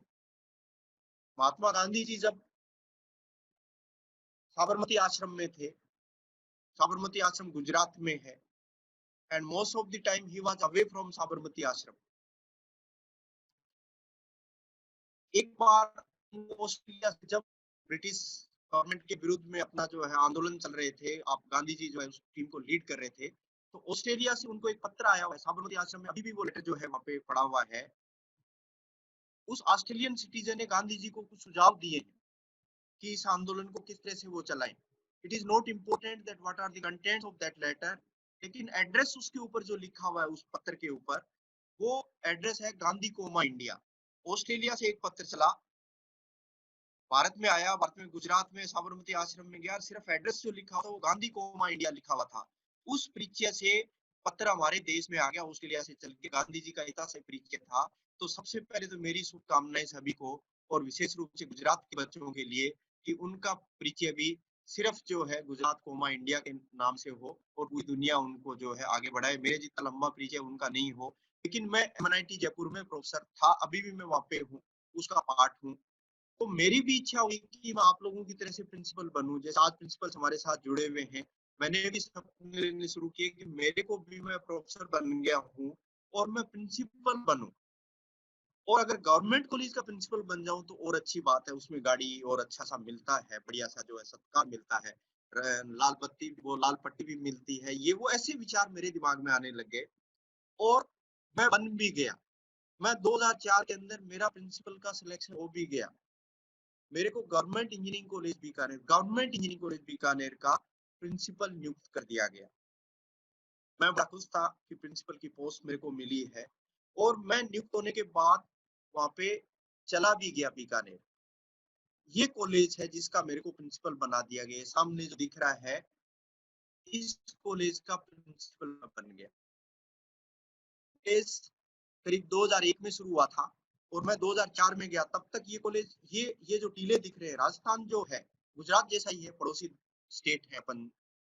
और समर में यहाँ पे टेम्परेचर बीकानेर में 48, 49, 50 भी जा सकता है। पीने का पानी यहाँ पे खा रहा है। कोई पेड़ भी अगर आपको यहाँ सामने दिखता हो तो देखिए, डेजर्ट है पूरा का पूरा। और यहाँ पे इसके अंदर बच्चे फाइनल ईयर तक आ भी गए थे, बैचेज मतलब एडमिशन होते जा रहे थे, फाइनल ईयर तक आ गए हैं और इसका मैं प्रिंसिपल बन गया। लेकिन जब मैं जा रहा था तो मेरे को हमारे मिनिस्टर ने ये कहा, हमारे सेक्रेटरी साहब ने कहा कि पैसा नहीं है हमारे पास, आपको बिना पैसे उस कॉलेज को चलाना है, एकेडमिक एक्सीलेंस लेके आनी है और न आपको हम पैसा देंगे, न आपको जो है इधर से किसी मदद की उम्मीद करना। आप जो है अपो देवा भवे, आप अपने रास्ते स्वयं खोजना। लेकिन बोर्ड ऑफ गवर्नर्स और सारा जो अरेंजमेंट जो गवर्नमेंट सिस्टम में होता है, चेयरमैन जो मिनिस्टर साहब होते हैं, फिर उसमें सेक्रेटरी साहब, फिर कुछ एकेडमिशियन, जैसा बोर्ड ऑफ गवर्नर्स है उसके तहत आपको काम करना है। सीमाएं आपके ऊपर हैं, उन सीमाओं में काम करना है और वहां पे प्रिंसिपलशिप आपको करनी है। मैं वहां पे जैसे ही गया, करीब फाइनल ईयर तक, second year third year final year में करीब 500 बच्चा के बाद में फर्स्ट ईयर में उस कॉलेज को जीरो एडमिशन में डाल दिया आईआईसीटी ने, क्योंकि उसके अंदर इंफ्रास्ट्रक्चर वगैरह डेवलप नहीं हुई, नॉर्म स्टैंडर्ड्स फॉलो नहीं हो रहे थे। वहां जो 500 बच्चे पढ़ रहे थे उनसे सबसे पहले जाके मैं बातचीत की कि आप लोगों का एकेडमिक एनवायरनमेंट यहाँ पे कैसा है बच्चों। तो उन्होंने कहा सर बहुत अच्छा एकेडमिक एनवायरनमेंट है, बहुत अच्छा, नए टीचर्स हैं, नए क्लासेस, नए लाइब्रेरी, नए लेबोरेटरी, एग्जाम के टाइम हम लोग नकल कर लेते हैं, हमारे लिए तो बहुत अच्छा है। इवन आप भी इस डेजर्ट के अंदर क्यों आ गए हैं, आपकी मति मारी गई क्या? आप एनआईटी जयपुर जो इतना बड़ा अच्छा सा इंस्टीट्यूट, वहां से चल के क्यों आ गए हैं? गवर्नमेंट ये बात है कि आपको इसको सेल्फ फाइनेंसिंग मोड में चलाना है, पैसा हम नहीं देंगे, आपको रेवेन्यू अपने आप जनरेट करनी है। अब आपके पास कुछ भी नहीं है, आप तो एक सिर्फ एकेडमिशियन हो, आपको वहाँ एंटरप्रेन्योरशिप भी करनी है, आपको वहाँ पे इनोवेशन भी करना है, आपको वहाँ पे इंफ्रास्ट्रक्चर भी डेवलप करनी है, आपको लोगों से लाइजनिंग भी करनी है और आपको एआईसीटी में जाके उसका जीरो एडमिशन भी हटाना है। जीरो एडमिशन नहीं हटेगा, बच्चे आएंगे नहीं, बच्चे नहीं आएंगे, फीस नहीं आएगी, आप चलाओगे कैसे? तो एआईसीटी के आगे भी आपको प्रार्थना करनी है कि हम लोग इसको कर लेंगे, जैसी आपकी एक्सपेक्टेशन इंफ्रास्ट्रक्चर वगैरह क्रिएट कर लेंगे। मैंने वो काम वहां पे शुरू कर दिया। अब सबसे पहले तो मेरे लिए ये मुश्किल था कि मैं शुरू कहाँ से करूं, इस काम को शुरुआत कहाँ से करूं। न आपके पास पैसा है, न आपको कोई हेल्प करने वाला, न टीचर है, एक भी टीचर का वहां पे अपॉइंटमेंट नहीं हुआ था। वहां पे कुछ गेस्ट फैकल्टी मेंबर्स पढ़ा रहे थे। मैंने उन बच्चों से बात की कि यार किसी तरह से मैं रेगुलर अपॉइंटमेंट, तो गवर्नमेंट में इट्स वेरी डिफिकल्ट, टाइम लगता है, पोस्ट सैंक्शन होती है, एडवर्टाइजमेंट होते हैं, एक अगर आप पोस्ट भरोगे 100 एप्लीकेशन आएगी, जिसका सिलेक्शन हो गया, एक का सिलेक्शन हो गया, 99 हमारे दुश्मन बन जाएंगे। So it is very difficult. मैं कुछ गेस्ट फैकल्टी मेंबर अगर ठीक से नहीं है, कोई ढंग के बीटेक किए हुए बच्चे मैं लगा सकता हूँ। जैसे ही मैंने कुछ बीटेक के बच्चों को ठीक से वहां पे लाके गेस्ट फैकल्टी चेंज करना शुरू किया, आदरणीय मंत्री जी का मेरे पास फोन आ गया कि भी आप कैसा इनडिसिप्लिन वहां पे कर रहे हो। मैंने कहा सर मैंने ऐसा क्या कर दिया कि आप वहां पे फैकल्टी मेंबर्स को हटा रहे हो वहां से, और इससे एक गलत मैसेज जो है समाज के अंदर जा रहा है और पार्टी कमजोर होती जा रही है। मैंने कहा सर जो अपॉइंटमेंट लेटर आपने मेरे को दिया है, आपने ये लिखा है कि वहाँ पे एकेडमिक एनवायरनमेंट को इम्प्रूव करना है, nowhere you mention that कि आपको जो है वहाँ पे पार्टी को भी मजबूत करना है। Better you issue another letter जिसमें क्लियर लिख दो कि पार्टी कॉम्पिटेंट है, मैं को मजबूत करूंगा, एकेडमिक्स भी करूंगा।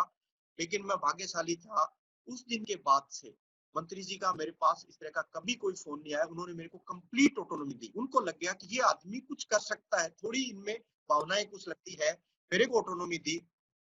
मैंने जो काम किए, 2-3 काम 10 किए हैं। मैं आप प्रिंसिपल्स को ये बताना चाहता हूँ।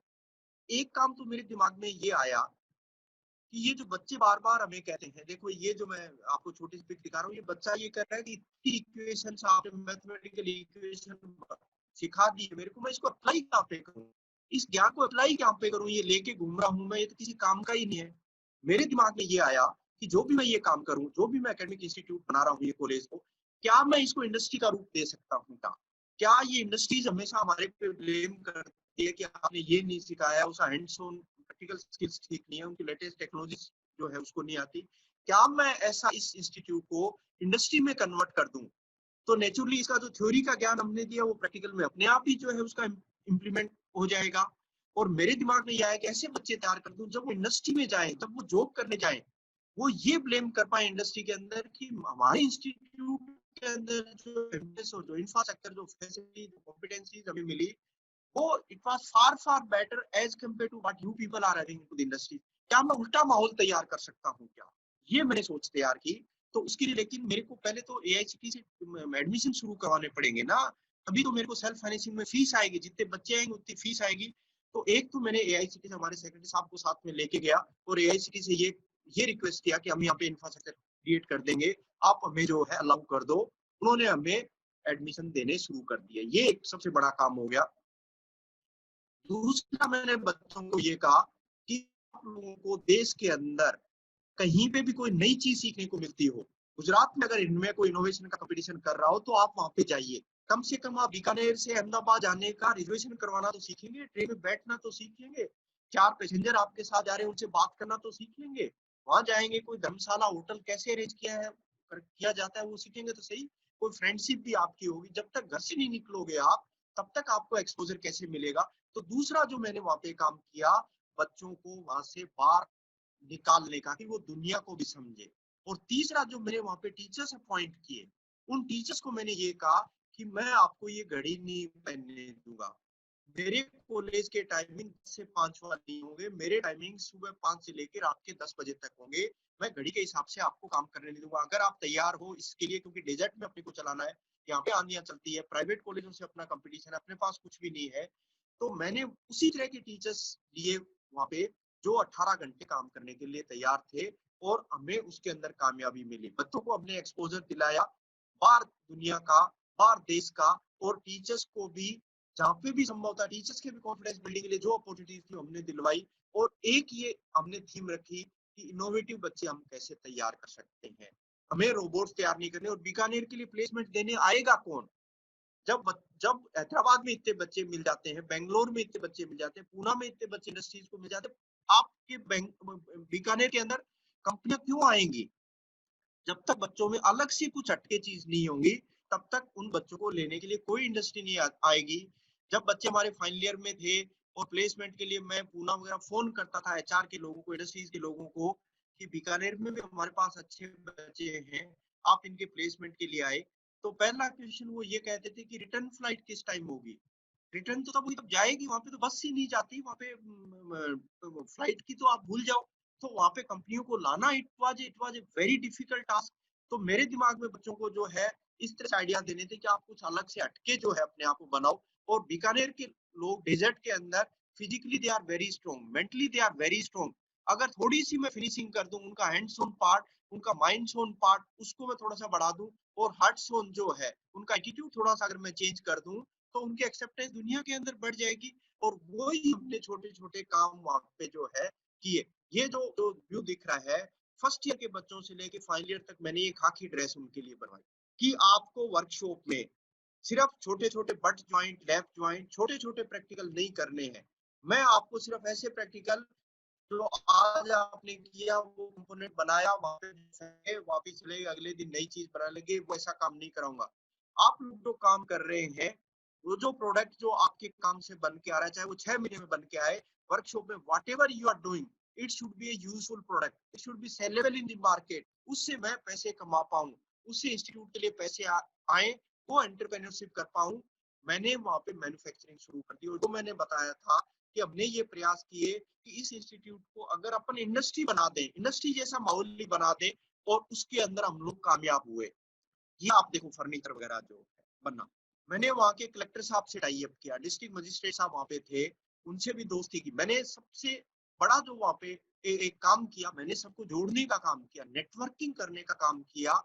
तो मैंने कलेक्टर साहब को कहा, सर आपको इस सर्व शिक्षा अभियान में स्कूलों में इतना फर्नीचर और चाहिए होता है, आप हमें ऑर्डर दे दीजिए, हमारे पास बच्चे हैं, हमारे पास टेक्नीशियंस हैं, हम आपको जैसा चाहो वैसा प्रोडक्ट बना के देंगे, नया आपको टेंडर करना नया। और हमने करीब करीब 1 साल के अंदर 1.25 से 1.5 करोड़ के प्रोडक्ट ये बना बना के डिस्ट्रिक्ट मजिस्ट्रेट साहब को देने जो है शुरू कर दिए। तो अब हमारा अच्छा सा प्रचार प्रसार होने लग गया, पेरेंट्स का विश्वास होने लग गया कि यार मेरा बच्चा तो इतना अच्छा काम कर सकता है, बच्चों को विश्वास हो गया कि मैं इतने अच्छे प्रोडक्ट बना सकता हूँ, मेरे मार्केट में बिक रहे हैं। कॉन्फिडेंस लेवल बच्चों का बढ़ने लगा। जितने रिटायर्ड कोई लोग थे, कोई इंडस्ट्री से, कोई टेक्निकल आदमी जिनका हैंड्स ऑन अच्छा था, उनको मैंने 5,000 रुपए महीने के हिसाब से वहां पे मैन पावर एजेंसी से अपॉइंट कर लिया। ₹5000 बीकानेर जैसी जगह में अगर ₹5000 का भी जॉब भी क्रिएट कर दिया है, that itself is a wonderful contribution. जो स्किल्ड मैन पावर, स्किल्ड लोगों को, टेक्नीशियन मैंने वहां पे लिया जो हाथ से काम करना जानते थे। देखो इस तरह का ये फर्नीचर, ये इंडस्ट्री बन गई जो है। ये ऐसे लोग मैंने ट्राई लोग ले लिए। मैंने एल्यूमिनियम की कास्टिंग शुरू कर दी वहां पे। बीकानेर के आसपास जो है सिरेमिक्स की करीब 30 इंडस्ट्रीज है, उनको कुछ डाइज बनानी होती है एल्यूमिनियम की। वो इतना स्पेशलाइज्ड जॉब है जो उनके पास फैसिलिटीज है उससे नहीं बन सकता। उनके ऑर्डर हमारे पास आ गए, जो हमारे ये इस तरह के टेक्नीशियंस, बुजुर्ग टेक्नीशियंस थे, उनको वहां पे मैंने ये फर्नेसेज वगैरह मैन्युफैक्चर, पहले पिट फर्नेस से काम शुरू किया छोटा सा, फिर टिल्टिंग फर्नेस बनाई, फिर जो है ये मैं ऑयल फर्नेस वगैरह बनानी शुरू कर दी। इनसे ये बच्चों के साथ मिलके एल्यूमिनियम हम स्क्रैप खरीदते थे मार्केट से करीब ₹150 किलो, और जो प्रोडक्ट फाइनली बन के डाइज जाती थी वो ₹750 किलो मार्केट में जाती थी। तो हमें पैसा बचने लग गया, उससे हो गया। ये देखो ऐसे प्रोडक्ट, ये मैन्युफैक्चरिंग शायद इंडस्ट्रीज में भी नहीं हो सकी, ये मैन्युफैक्चरिंग हमने यहाँ पे इनकी करने से उनको इंसुलेटर वाली इंडस्ट्रीज को हमने बेचना शुरू कर दिया। और एक पेड़ जो है, मेरे दिमाग में था कि पेड़ फलों की वजह से जाना जाता है। कोई सीधे बबूल के पेड़ की पूजा नहीं करेगा, आम के पेड़ को बहुत प्यार करेंगे, सेब के पेड़ को प्यार करेंगे कि उनके ऊपर जो फल हैं वो मीठे हैं। अगर मैं इस इंस्टीट्यूट से फल मीठे देना शुरू कर दूं समाज को, जिनके फंडामेंटल्स बहुत अच्छे हों, उनका काम करने में इंटरेस्ट बहुत अच्छा हो, वो सोसाइटी को ट्रांसफॉर्म करने के अंदर इंटरेस्टेड हो, जो लाइफ लॉन्ग लर्नर हो, ऐसे सेंसिटिव ह्यूमन बीइंग अगर मैं यहाँ से तैयार कर दूं तो उनकी एक्सेप्टेंस बढ़ जाएगी। इसी कंसेप्ट के साथ मैंने वहां पे काम करना शुरू किया, हैंड्स ऑन पार्ट पढ़ाने के लिए। मैंने जो कंसेप्ट लेके आया इवन टीचर्स के लिए भी, कि क्लास में ब्लैंक मत चले जाना। सबसे पहला जो लिख रहा हूँ मैं प्लान और प्रैक्टिस परफॉर्म, प्रैक्टिकल करने भी टीचर को अगर करवाने जाना है 15 दिन पहले उस प्रैक्टिकल की टीचर को तैयारी करनी है। पहले तो उसको प्लान करना है कि मेरे को कौन सा एक्सपेरिमेंट बच्चों को करवाना है, 15 दिन पहले से जो है तैयारी करनी है। उससे रिलेटेड एक्सप्लोर करना कि उससे रिलेटेड कौन कौन सा लिटरेचर, कौन सी किताबें, कौन से जर्नल अवेलेबल है। टीचर को पहले तो कॉन्फिडेंट होना है, तीसरा वो प्रैक्टिस करे उस एक्सपेरिमेंट की जो करवाना है उसको लैब में, और फाइनली जाके वो परफॉर्म करे उनके सामने। नॉर्मली हम देखते हैं कि जब लैब की क्लास चलती है टीचर कोने में बैठा रहता है, कुछ आंसर शीट चेक करता रहता है, कुछ क्विज चेक करता रहता है, बच्चे एक्सपेरिमेंटल सेटअप पे संघर्ष कर रहे होते हैं। टीचर अगर लेबोरेटरी में कोने में बैठा हुआ है, इसका मतलब उसको विश्वास नहीं है अपने पे, अदरवाइज वो बच्चों के साथ होगा, वो बच्चों के साथ उनका ज्ञान बढ़ाने में, उनका कॉन्फिडेंस बढ़ाने में होगा। इंडस्ट्रीज ये कहती है आपके बच्चे प्रैक्टिकली कमजोर है, उसका सबसे बड़ा कारण ये कि हमारा टीचर कमजोर है प्रैक्टिकली। मैंने वहां पे टीचर्स को भी प्रैक्टिकली उतना ही मजबूत करने की कोशिश की जितना इंडस्ट्री को रिक्वायरमेंट थी। तो सबसे पहले हैंड्स ऑन पार्ट पे जितने मेरे आइडियाज हो सकते थे वो हैंड्स ऑन को बढ़ाने के लिए, और मैंने जो इंटर्नशिप का कंसेप्ट वहां पे लेके आया, जो इनमें आप लोग जो बात कर रहे हैं, फर्स्ट ईयर की जो इंटर्नशिप थी, मैंने कहा it should be from father's lab. पिताजी की जो लेबोरेटरी है, घर पे जो हमारी लैब है, घर हमारा लैब है, हर तरह की इंजीनियरिंग हमारे घर पे अवेलेबल है। हमारे पास टीवी है, हमारे पास मोबाइल है, हमारे पास रिमोट है, एयर कंडीशन, हमारे पास स्कूटर है, मोटरसाइकिल है, मकान है, आर्किटेक्चर है। आपकी किचन भी इटसेल्फ इज ए लेबोरेटरी, चाहे वो फिजिक्स से रिलेटेड है, चाहे केमिस्ट्री से रिलेटेड है, चाहे चाहे जो है वहाँ पे गैस का जो जो मैनेजमेंट है, चाहे वहाँ पे जो है केमिकल्स अपन काम में ले रहे हैं, चाहे आप मसाले काम में ले, सारी तरह की इंजीनियरिंग हमारी घर पे है। क्या हमारे बच्चों की दोस्ती घर से जितनी चीजें घर पे अवेलेबल है, क्या वो उनके बारे में सोचना शुरू कर सकता है कि इनमें कौन सी तरह की इंजीनियरिंग है, किस तरह से इनकी मैन्युफैक्चरिंग हुई है, कौन सा मेटेरियल काम में हुआ है, कौन कंपनी है जो मैन्युफैक्चर करने वाली है, क्या कंपेरिजन उनका हो सकता है। घर से ही अगर अपन सोचवाना उनको जो है ऐसे आइडिया से शुरू कर दें। सो फर्स्ट ईयर के अंदर उनको इंटर्नशिप करनी है from father's laboratory. Second year के अंदर जो इंस्टीट्यूट के अंदर फैसिलिटीज है, आपके वर्कशॉप, आपके कंप्यूटेशन फैसिलिटीज, आपकी लेबोरेटरी, उनके अंदर वो, क्योंकि नॉर्मल लेबोरेटरी क्लासेस के अंदर 7 दिन में वो सिर्फ जो है 2 घंटे जाता है, वो भी टेक्नीशियन वहां पे जो डेमोस्ट्रेट करता है। लेकिन अगर समर पूरा ब्रेक आया, उस समर ब्रेक में पूरा का पूरा टाइम उनका वर्कशॉप और प्रोग्रामिंग के अंदर उनको लगा दिया जाए, तो उनको बहुत ज्यादा टाइम मिल जाएगा। वो अगर बेसिक 15 वोल्ट की पावर सप्लाई बनाना सीख जाता है, वो भी अपने आप में उसके कॉन्फिडेंस बिल्डिंग होगी। तो इवन लेबोरेटरी इक्विपमेंट मैंने उनको सेकंड ईयर के अंदर उनसे मैन्युफैक्चर कराने शुरू कर दिए। और सेकंड ईयर के अंदर हम एडवर्टाइजमेंट एक निकालते थे कि अगर ड्रॉप आउट बच्चे हैं समाज के अंदर, वो भी आके हमारे यहाँ पे इंटर्नशिप ले ले, क्योंकि समर के अंदर हमारे टेक्नीशियन, हमारे टीचर्स फ्री होते थे। ये बच्चे सेकंड ईयर के उन ड्रॉप आउट बच्चों को भी इंटर्नशिप देते थे, उनके साथ उनको पता चला मेरा रोल सोसाइटी के अंदर क्या हो सकता है। तो हमारे कॉलेज के बच्चे ड्रॉप आउट बच्चों के साथ उन समर ब्रेक में मैं करीब-करीब 1000 बच्चों को, ड्रॉप आउट बच्चों को हमारी इंफ्रास्ट्रक्चर से ट्रेनिंग देता था। और जैसी ट्रेनिंग पूरी होती थी, जो छोटी-मोटी इंडस्ट्रीज होती थी, उनको बुलाता था कि आप इनको अपने हिसाब से सिलेक्ट करके ले जाइए। आश्चर्य की बात, छोटे-छोटे काम, इवन उनको टूल किट देता था। जैसे ही वो ड्रॉप आउट बच्चे ट्रेनिंग लेके जाते थे, उनको टूल किट देते थे। अगर उसने मोटर की रिवाइंडिंग सीखी है, तो उसके पास मोटर वाइंडिंग का कुछ औजार तो होने चाहिए, वो औजार हम देके भेजते थे उसे।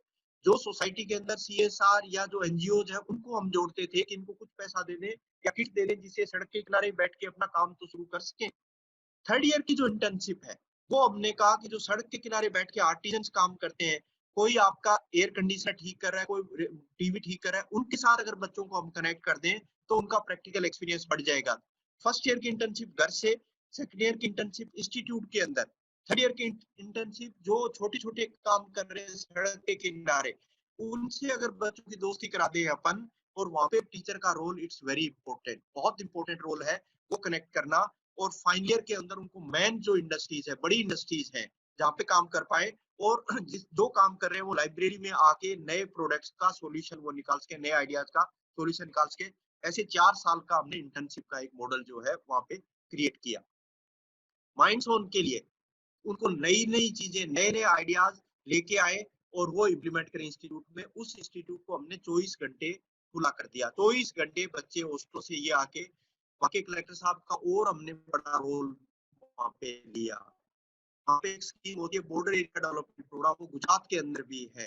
हमारे कमिश्नर साहब उन स्कीमों को जानते हैं। बॉर्डर एरिया डेवलपमेंट के अंदर उस एरिया को डेवलप करने के लिए पैसा मिलता है भारत सरकार का। मैंने कलेक्टर साहब से रिक्वेस्ट किया कि सर मेरे को कुछ पैसा हॉस्टलों के लिए दिला दीजिए।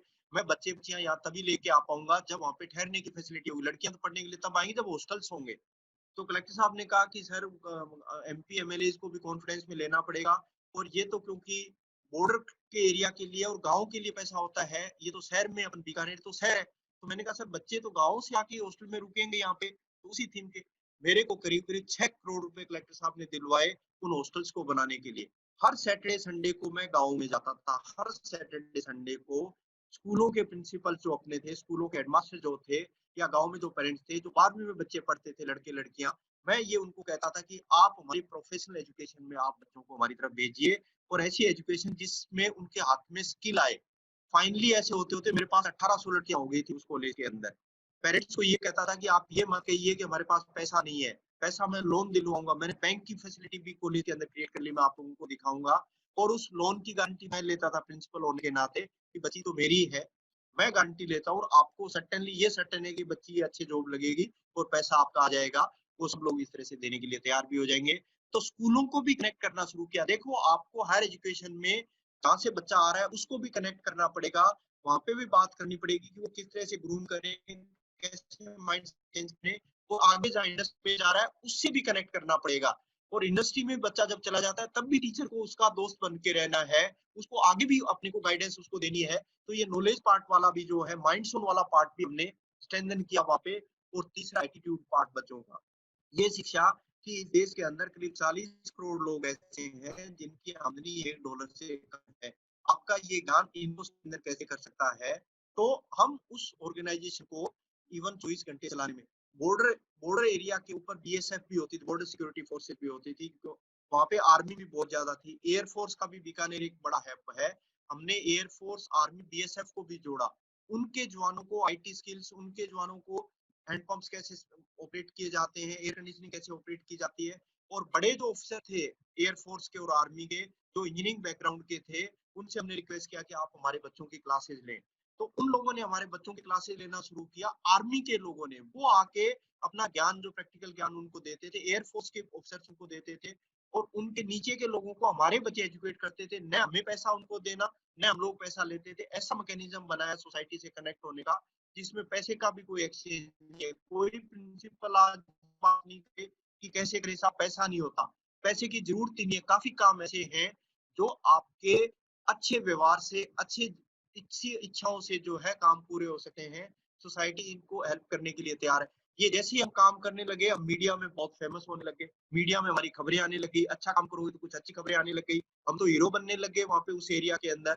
जापानी कंपनियों ने चुना, बीकानेर इंजीनियरिंग कॉलेज के छात्रों को अच्छी बातें फैलने लग गई। अब मेरे दिमाग में ये आया कि इंडस्ट्री के अंदर जॉब लगाने के लिए बाहर से नहीं आ रही, अगर लोकल बीकानेर के इंडस्ट्रीज के ऐसे बड़े जो जो इंडस्ट्रीज जो बाहर जाके बस गए हैं, लेकिन उनका उद्गम अगर बीकानेर से है, ओरिजिनली अगर बीकानेर से है और कलकत्ता में भी जाके बस गया है, क्या मैं उसको जोड़ सकता हूँ क्या मेरे साथ में? बीकानेर के कम से कम दिल से ये होगा कि मैं बीकानेर के बच्चे को नौकरी दूं। मैंने ऐसा ढूंढना शुरू किया और एक व्यक्ति मेरे को मिले भी। उनका नाम श्री बीडी मुंद्रा है। एक सिंप्लेक्स इंफ्रास्ट्रक्चर के नाम से कंपनी है जो सिविल इंजीनियरिंग के लिए it is one of the best industry in the country, जिनका 5,000 करोड़ का टर्नओवर है। वो बीडी मुंद्रा साहब बीकानेर से थे, लेकिन साल में एक बार ही बीकानेर आते थे। उनका घर बीकानेर में था, उन्होंने एक मंदिर बना रखा था, उसमें पूजा पाठ के लिए अपनी पत्नी के साथ आते थे। मैं उस दिन का इंतजार कर रहा था कि बीडी मुंद्रा जी कब बीकानेर आए। जब मेरे को पता चला कि बीडी मुंद्रा साहब आए हुए हैं, कल 10 बजे के करीब वो मंदिर पूजा वगैरह करने के लिए घर से निकलेंगे, मैं 9:30 बजे ही अपनी गाड़ी वगैरह लेके उनके घर के आगे जाके खड़ा हो गया। 10 बजे सेठ जी धोती बाहर निकले। मैंने हाथ जोड़ के नमस्कार किया। मैंने कहा सेठ साहब, मैं यहाँ पे गवर्नमेंट इंजीनियरिंग कॉलेज है बीकानेर में, उसका प्रिंसिपल हूँ और आपका 10 मिनट का टाइम आपका लेने आया हूँ कि आप मेरे साथ जो है इंजीनियरिंग कॉलेज चले। पहले तो उनको आश्चर्य हुआ कि यहाँ पे कोई इंजीनियरिंग कॉलेज भी है बीकानेर के अंदर। सेकंड, उनको ये आश्चर्य हुआ कि गवर्नमेंट कॉलेज का प्रिंसिपल घर के आगे आके खड़ा नहीं होगा, कैसे खड़ा होगा।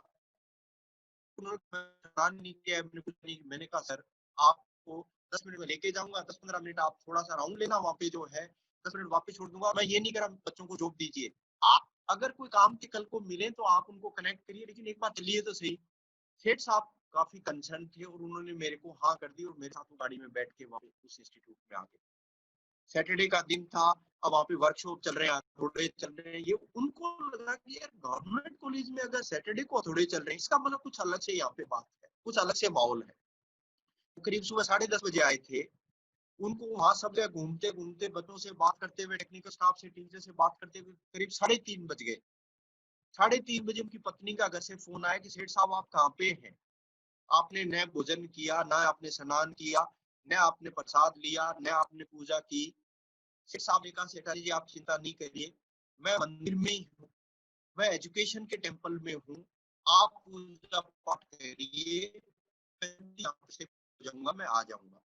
जैसे ही वो जाने लगे, उन्होंने मेरे को कहा कि आपके बच्चे जहाँ पे भी उनको नौकरी लगा पाओ, जितने बच्चों का प्रयास करिए, जितने बच जाते हैं आपके, जितने बच्चे बच जाते हैं, मेरी रेस्पॉन्सिबिलिटी आप मेरे को दीजिए। जो आप इस चीज से चिंता मत करिए, क्योंकि मैं बच्चों का एटीट्यूड जो इनका देख पा रहा हूँ, ये अलग से अपना जो दिख रहा है। और वो सब मिलके हम लोगों ने तैयार किया। वहां पे एक भी बच्चे को बीकानेर में कभी भी, मेरे को जो वो एम्प्लॉयबिलिटी वाला सबसे पहले मैं दिखा रहा था, मेरे को कभी प्रॉब्लम नहीं है। ये देखो, फिर जो सिरेमिक इंडस्ट्रीज थी वहां पे, जिनके लिए हम डाइस बनाते थे, वो प्रोडक्ट जो बनाते हैं वहां पे, जो इंसुलेटर्स बनाते हैं, जो बिजली के खंभों पे लगते हैं, काले वाले जो प्रोडक्ट्स हैं, वो मैन्युफैक्चरिंग बीकानेर में होती है, क्योंकि वहां की मिट्टी जो है मोस्ट सुटेबल रॉ मटेरियल उसके लिए।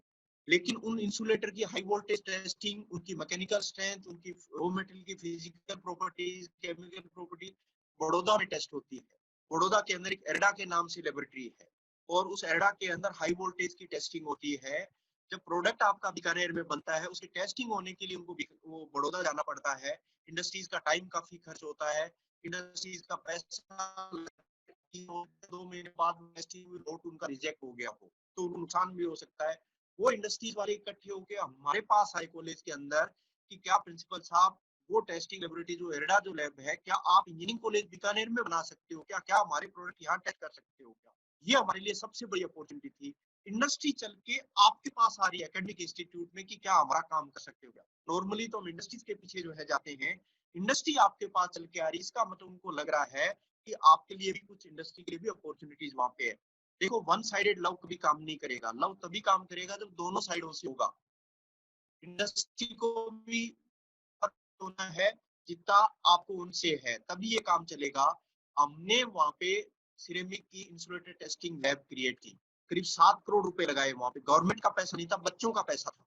उस बच्चों के पैसे से लेबोरेटरी वहां पे बनाई। आज वो एनएबीएल एक्रेडिटेड लैब है, जो टेस्टिंग और कंसल्टेंसी से करीब 2 करोड़ रुपए जो है जनरेट करती है। वहां पे हमने सिरेमिक इंजीनियरिंग ब्रांच भी शुरू कर दिया। मेरे दिमाग में ये भी आया कि हमारे पास जो इंफ्रास्ट्रक्चर बन रही है, आपकी रेलवे 24 घंटे काम करती है, आपके हॉस्पिटल 24 घंटे काम करते हैं, आपका बिजली बोर्ड 24 घंटे काम करता है। Why not these academic institute? से 5 घंटे चलाने के लिए थोड़ी है, क्या मैं इसको 18 घंटे चला सकता हूँ? तो ये सिरेमिक जो टेस्टिंग लैब बनाई, वहाँ पे सिरेमिक इंजीनियरिंग ब्रांच भी हमने शुरू कर दी है एचटी से अप्रूवल लेके। आईआईटी बीएचयू के अलावा नॉर्दर्न पार्ट कंट्री के अंदर कहीं पे भी सिरेमिक ब्रांच नहीं है।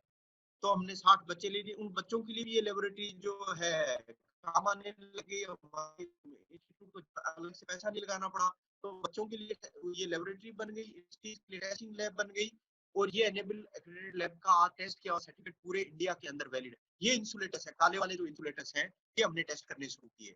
और ये पास में जो पिंक बिल्डिंग दिख रही है, ये सिरेमिक टेस्टिंग लैब है, आज बीकानेर की northern part of the country की बेस्ट लेबोरेटरी है जो इन इंसुलेटर्स को टेस्ट करती है। इसके अंदर physical properties, chemical properties, mechanical properties, electrical properties. आज कम से कम इसके अंदर 100 बच्चे पीएचडी के लिए भी रजिस्टर होते हैं। इसके अंदर एमटेक के जो है कोर्सेज शुरू हो गए हैं। तो एक बहुत बड़ा सा इस तरह से आपस में कनेक्ट शुरू हो गया। अब जो कॉलेजेस की, अब मेरे को बच्चे पढ़ाने थे वहां पे, पैसे नहीं आएंगे तो कैसे होगा? तो एक इंजीनियरिंग कॉलेज, जो पहला इंजीनियरिंग कॉलेज था जो 2001 वगैरह में खुला हुआ था, हमने एआईसीटी से जाके रिक्वेस्ट की 2007 में कि आप दूसरा कॉलेज हमें सेकंड शिफ्ट में दे दीजिए, जिसमें सिविल इंजीनियरिंग ब्रांच सिरेमिक जो हमारे पास नहीं थी वो शुरू कर दी हमने। उसमें उसमें करीब 500 का इंटेक जो है शुरू हो गया। फिर तीसरी शिफ्ट में हमने पॉलिटेक्निक शुरू कर दी उसके अंदर, और रात के अंदर उसी इंफ्रास्ट्रक्चर में आईटीआई शुरू कर दी। ऐसे करते करते हमारे पास इनटेक हर साल करीब 2000 बच्चों का हो गया। जब मैंने 2010 में उस इंस्टीट्यूट को छोड़ा था, मेरे पास करीब 7500 बच्चे थे। मेरा फीस का कलेक्शन करीब करीब 30 करोड़ रुपए वहां पे था। वो अपने आप में ही एक बड़ा रेवेन्यू जनरेशन का सरकार के लिए मॉडल बन गया। 2008 के 2004 में मैंने ज्वाइन किया था। 2008 के अंदर उस इंस्टीट्यूट को विधानसभा के अंदर मॉडल इंस्टीट्यूट घोषित किया गया राजस्थान का, जो सेल्फ फाइनेंसिंग मोड के अंदर इतना बड़ा जिसका एक्सपांशन हुआ हो। तो ये चीजें की जा सकती हैं अगर अपन दिल से इस जिस प्रोफेशन में इसको लव करें। If you are loving our profession, अपन परिवर्तन कर सकते हैं इसके। और इतनी कंपनियां जुड़ गई देखो उसके अंदर, जैसे ही नाम हुआ ये सारे इन्फोसिस, आईबीएम वगैरह सब जापान तक की कंपनियां वहां पे बीकानेर में आने लग गई। एक बड़ा सा हब बन गया हमारा एजुकेशन का। एक पूरा वहां पे जो है तालीम देने का एक एक पूरी ब्यार शुरू हो गई, वहां पे एक माहौल शुरू हो गया बहुत बड़ा सा एजुकेशन का। ये बैंक हमने क्रिएट कर दिया। देखो बैंक की फैसिलिटी, ओबीसी बैंक इनसे किराया लेते थे, बच्चों को यहीं से लोन दिलाना शुरू कर दिया। अब लड़कियां क्यों नहीं आएगी यहाँ पे पढ़ने के लिए? मैंने इवन धर्मेंद्र जो मेंबर ऑफ पार्लियामेंट थे, फिल्मों के जो थे, धर्मेंद्र जो है, उनसे भी पैसे लिए, उनको भी इमोशनली ब्लैकमेल किया कि सर ये बच्चा पढ़ने जाती है, इनको रखूंगा कहाँ, सैलरी नहीं है। उन्होंने लाखों रुपए अपने एम्प्टी फंड से, इवन पर्सनल जेब से भी उन्होंने जो है मेरी लाइब्रेरी की बिल्डिंग, लाइब्रेरी की जो किताबें चाहिए थी एनरिच जो किया लड़कियों के लिए, उन्होंने सबसे ज्यादा किया। तो ऐसे लोगों को, समाज के उच्च वर्ग के लोग जो थे उनको कनेक्ट किया, और लोग पैसे देने वाले। इवन वहां पे जो कैंटीन वगैरह ये दिख रहा है आपको, ये सारी की सारी फर्नीचर वगैरह वहीं का बना हुआ है। 10 रुपए में हम खाना देते थे। ट्रैक्टर ट्रॉली ये खरीद लिया, ड्राइवर को जॉब मिल गया, उसके अंदर ट्रॉली के अंदर एक आदमी जॉब मिल गया, पोस्टों के लिए सामान वगैरह लाते थे, वो इकट्ठा बाजार से कैंटीन के लिए भी आ जाता था, 10 रुपए में खाना मिल जाता था। ये जो बसें दिख रही है आपको दिल्ली वाली, ये हमने वहां पे 20 बसें खरीदी, क्योंकि शहर से हम दूर थे करीब 15 किलोमीटर। नई बसें खरीदना तो हमारे लिए मुश्किल काम था। पुरानी 1.5 लाख रुपए में 20 बसें खरीद ली, जो गवर्नमेंट का अपना ट्रांसपोर्ट डिपार्टमेंट है, और वहीं पे वर्कशॉप में इनको ठीक कर लिया। 20 ड्राइवर को जॉब मिल गया, 20 कंडक्टरों को जॉब मिल गया। जॉब 5-5 हजार रुपए से ज्यादा का कोई जॉब नहीं था वहां पे, लेकिन 5 हजार रुपए का भी बड़ा सा जॉब हो गया ना। ये बसें ठीक करके चालू कर दी बच्चों को लाने ले जाने के लिए। और इनकी सबसे बड़ी विशेषता इन बसों की ये थी कि कभी भी इनका एक्सीडेंट नहीं हुआ। पुरानी बसें थी 20 स्पीड से ज्यादा चलती नहीं थी, अगर नहीं चलेगी तो एक्सीडेंट कहाँ से होगा? जो डिसेबल्ड लोग मेरे को सोसाइटी के मिले, समाज के मिले, मैंने उनको छोटे छोटे काम वहाँ पे 5-5 हजार रुपए, हस्बैंड वाइफ भी आज भी वहाँ पे वो काम कर रहा है। उनको एक पीसीओ बना दिया मैंने, जो है वहाँ पे छोटा सा टेलीफोन का एक्सचेंज बना दिया, और उन दोनों को बैठा दिया। सिर्फ काम ये था कि हमारे इंस्टीट्यूट से अगर कोई टेलीफोन करता है तो पहले आप लोगों के पास आना चाहिए, वो कहाँ पे कनेक्ट होंगे, कहाँ पे बात करेंगे, तो और उनका रिकॉर्ड रख लो। हमारा टेलीफोन करीब 18 रुपए था। तो मैंने कहा कि जो भी हमारे यहाँ से फोन करता है उसको जस्ट आप कनेक्ट करने का काम आप कर दो, और कितने टाइम बात करा वो रिकॉर्ड कर लो। अब head of the department principal जो भी फोन करते थे उनको ये लगता था यार मेरा रिकॉर्ड हो रहा है। आप आश्चर्य करेंगे टेलीफोन का बिल 3,000 रुपए महीने आने लग गया। 18,000 का बिल था तो 3,000 रुपए आने लग गया। मैं 10,000 रुपए उनको हस्बैंड वाइफ को डिसेबल्ड को तनख्वाह देता था, फिर भी मेरे इंस्टीट्यूट को बचत होने लगी। हर मॉडल को फाइनेंशियली वाइबल बनाने की कोशिश की कि कहाँ से पैसा बच सकता है। ये देखो अब कितना बड़ा सेटअप यहाँ पे दिखने लग गया, काम वाम। उस डेजर्ट के अंदर 200 एकड़ की भूमि है। 200 एकड़ में मैंने खेती करना भी शुरू किया कुछ टाइम के लिए। ट्रैक्टर आ गया था, वहां पे जेट्रोफा प्लांटेशन का काम शुरू किया। मेरा ये था कि जेट्रोफा की सीड जो है उनको बायोडीजल में कन्वर्ट करेंगे और उससे हमारे गाड़ियां जनरेटर वगैरह जो है सारे ऑपरेट कर देंगे। लेकिन उस डेजर्ट के अंदर उस खारे पानी की वजह से एक भी जेट्रोफा का प्लांट वहां पे जो है सर्वाइव नहीं कर पाया।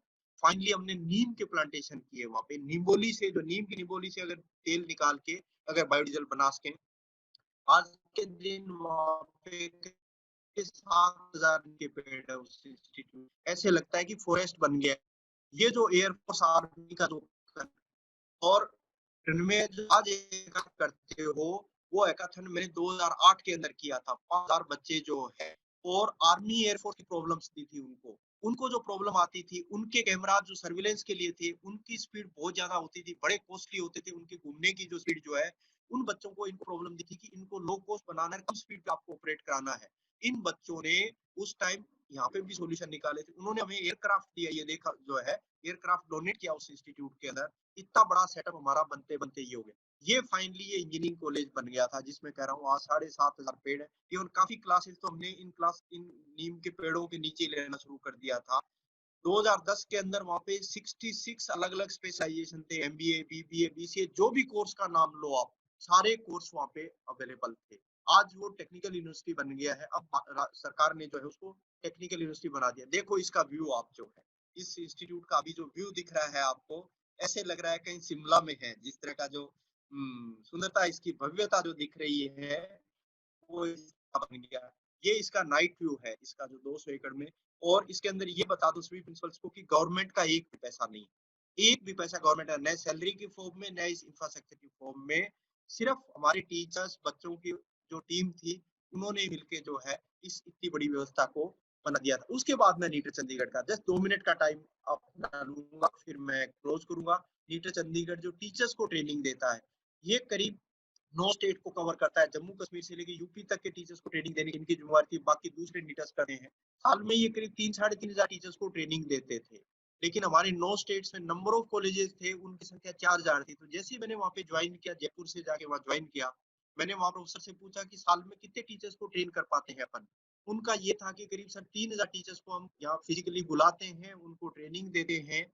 3,000 टीचर को ट्रेन कर पाते हैं।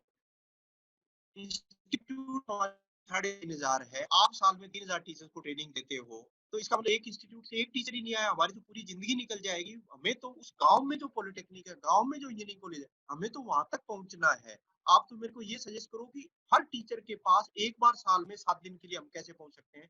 उस टाइम हमने 2013 के अंदर इंफॉर्मेशन कम्युनिकेशन टेक्नोलॉजी जो है, वीडियो कॉन्फ्रेंसिंग से थ्रू ट्रेनिंग प्रोग्राम शुरू किए थे। उसके बाद गूगल हैंगआउट हमने यूज करना शुरू किया।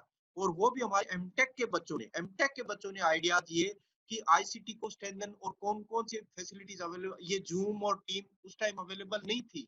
और इस ट्रेनिंग प्रोग्राम को ऑनलाइन करके जो 3,000 का जो दायरा, और इवन जो हमारे वीडियो रिकॉर्ड होते थे, हमने प्लेटफॉर्म है ऐसा एनसीटीएल बना दिया था। नीटर चंडीगढ़ जैसे एनपीटीएल है, वैसा एनसीटीएल बना दिया था, नीटर चंडीगढ़ टेक्नोलॉजी इनेबल्ड लर्निंग। और हमने वहां पे 20 सूत्री कार्यक्रम बनाया। उस 20 सूत्री कार्यक्रम में ये था, सबसे पहले ये था कि इस इंस्टीट्यूट में कोई पेपर अपन काम में नहीं लेंगे। नीटर चंडीगढ़ को 2014 में हमने पेपरलेस इंस्टीट्यूट बना दिया था। अगर आप एक A4 साइज पेपर काम में लेते हैं, इसका मतलब धरती पे 10 लीटर पानी आपने स्पॉइल कर दिया। अगर 1 टन आप पेपर काम में लेते हैं, इसका मतलब 24 पेड़ धरती से कट गए हैं। ऐसा दिमाग में जो है उन बच्चों के टीचर्स के किया। और हमने इवन पहले सबसे पहले तो फॉन्ट साइज रिड्यूस करने का किया कि 12 से साइज का फॉन्ट साइज पे अगर प्रिंट लेते हो, अगर आप उसको 11 कर देते हो, तो अगर एक 30 पेज का डॉक्यूमेंट है, वो 24 पेज का ही रह जाता है। आप मदद कर सकते हो उसके अंदर। वहां पे एनर्जी बचाने का, वहां पे आईसीटी इंफ्रास्ट्रक्चर वो करने का एक ये किया था 20 पॉइंट प्रोग्राम में कि वहां का कोई व्यक्ति रिटायर नहीं होगा। हमने रिटायरमेंट का कंसेप्ट ही बंद कर दिया था। जिस दिन वो रिटायर होता है, उससे पहले पहले जितना उसका ज्ञान है, अगर रिकॉर्ड कर लें अपन, अदरवाइज प्रोफेसर के कोई फुटप्रिंट हमारे यूनिवर्सिटी में नहीं रहते। जैसे ही रिटायर हो जाता है, घर चला जाता है, उसको कोई याद नहीं रखता। हमने जितना ज्ञान था हमारे स्टूडियोज में उनको रिकॉर्ड किया।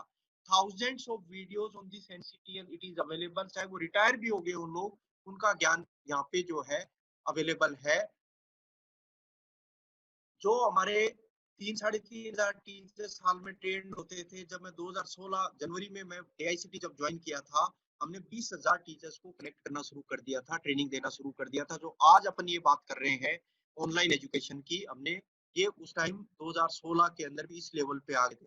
करीब 6,000 बच्चों को तो प्रोजेक्ट कराते थे हम ऑनलाइन जो है। वहाँ के बेस्ट प्रोफेसर, और बेस्ट वहाँ के नहीं, पूरी कंट्री के, चाहे बेंगलोर में भी कोई एकेडमिशियन बैठा है, इंडस्ट्री का बैठा है, हम ऑनलाइन कनेक्ट करके और बच्चों से उनका संवाद कराते थे। तो सब कुछ आपका संभव हो सकता है। इवन उस इंफ्रास्ट्रक्चर को डेवलप करके हमने डिसेबल्ड बच्चों के लिए काम करना शुरू किया, नीटर के, चंडीगढ़ के इंफ्रास्ट्रक्चर को काम में लेके। और ये जो आपको भव्यता दिख रही है, वहां से करीब 750 बच्चों को, डिसेबल्ड बच्चों को हाथ में स्किल देके 4-4 महीने के प्रोग्राम करा के इनको इंडस्ट्री में जॉब दिलवाया। करीब 700 बच्चों को। नीट के प्रोफेसर तो कहते थे सर हमारे मैंडेट में नहीं, हमारा मैंडेट तो टीचर्स को ट्रेनिंग देने का है। तो मैंने कहा एक्ट वगैरह दिखाओ। एक्ट हमने देखा, एक्ट में लिखा हुआ था वास्तव में कि ये टीचर ट्रेनिंग देने के लिए इंस्टीट्यूट है। तो मैंने प्रोफेसर्स को बताया कि ये तो लिखा हुआ है एक्ट के अंदर कि टीचर ट्रेनिंग देने के लिए, पर ये कहाँ लिखा हुआ है कि आप डिसेबल्ड बच्चों को ट्रेनिंग यहाँ नहीं दे सकते। ये तो मना तो किया हुआ ही नहीं है। आप इस इंफ्रास्ट्रक्चर को, देश के लिए इंफ्रास्ट्रक्चर है, इसको काम में लेने दीजिए जो है। और इस काम के लिए हमें राष्ट्रपति अवार्ड मिला 2013 में उस इंस्टीट्यूट को, best institute of the country which is empowering the disabled persons also in addition to normal teaching। तो परिवर्तन हो सकता है। अच्छी सी टीम, अच्छे से विजन, अच्छी सी सोच के साथ हम आगे अगर बढ़े। मेरी इन्हीं शब्दों के साथ आपको बहुत बहुत शुभकामनाएं। शायद बात लंबी हो गई है, लेकिन बात भी इतनी बड़ी थी, आपसे करना बहुत जरूरी था। और हमारे जो जो दोस्त इनमें जो हमारे से कनेक्टेड है, आप पूरे देश के लिए हम इनका उपयोग करते हैं। कमिश्नर साहब की भी यही इच्छा थी। और आपके जो सेक्रेटरी है वहाँ पे मैडम अंजू शर्मा, वो हमारे राजस्थान से, तो गुजरात के लिए मेरा विशेष रूप से जो है लगाव है। आप आगे बढ़े। एआईसीटी किसी जगह, किसी भी प्लेटफॉर्म पे जो भी मदद दे सकता है, हम हर समय देने के लिए तैयार हैं। हमारे लिए ये अपॉर्चुनिटी होगी, हमारे लिए सौभाग्य होगा। इन्हीं शब्दों के साथ बहुत बहुत शुभकामनाएं। जय हिंद, जय भारत।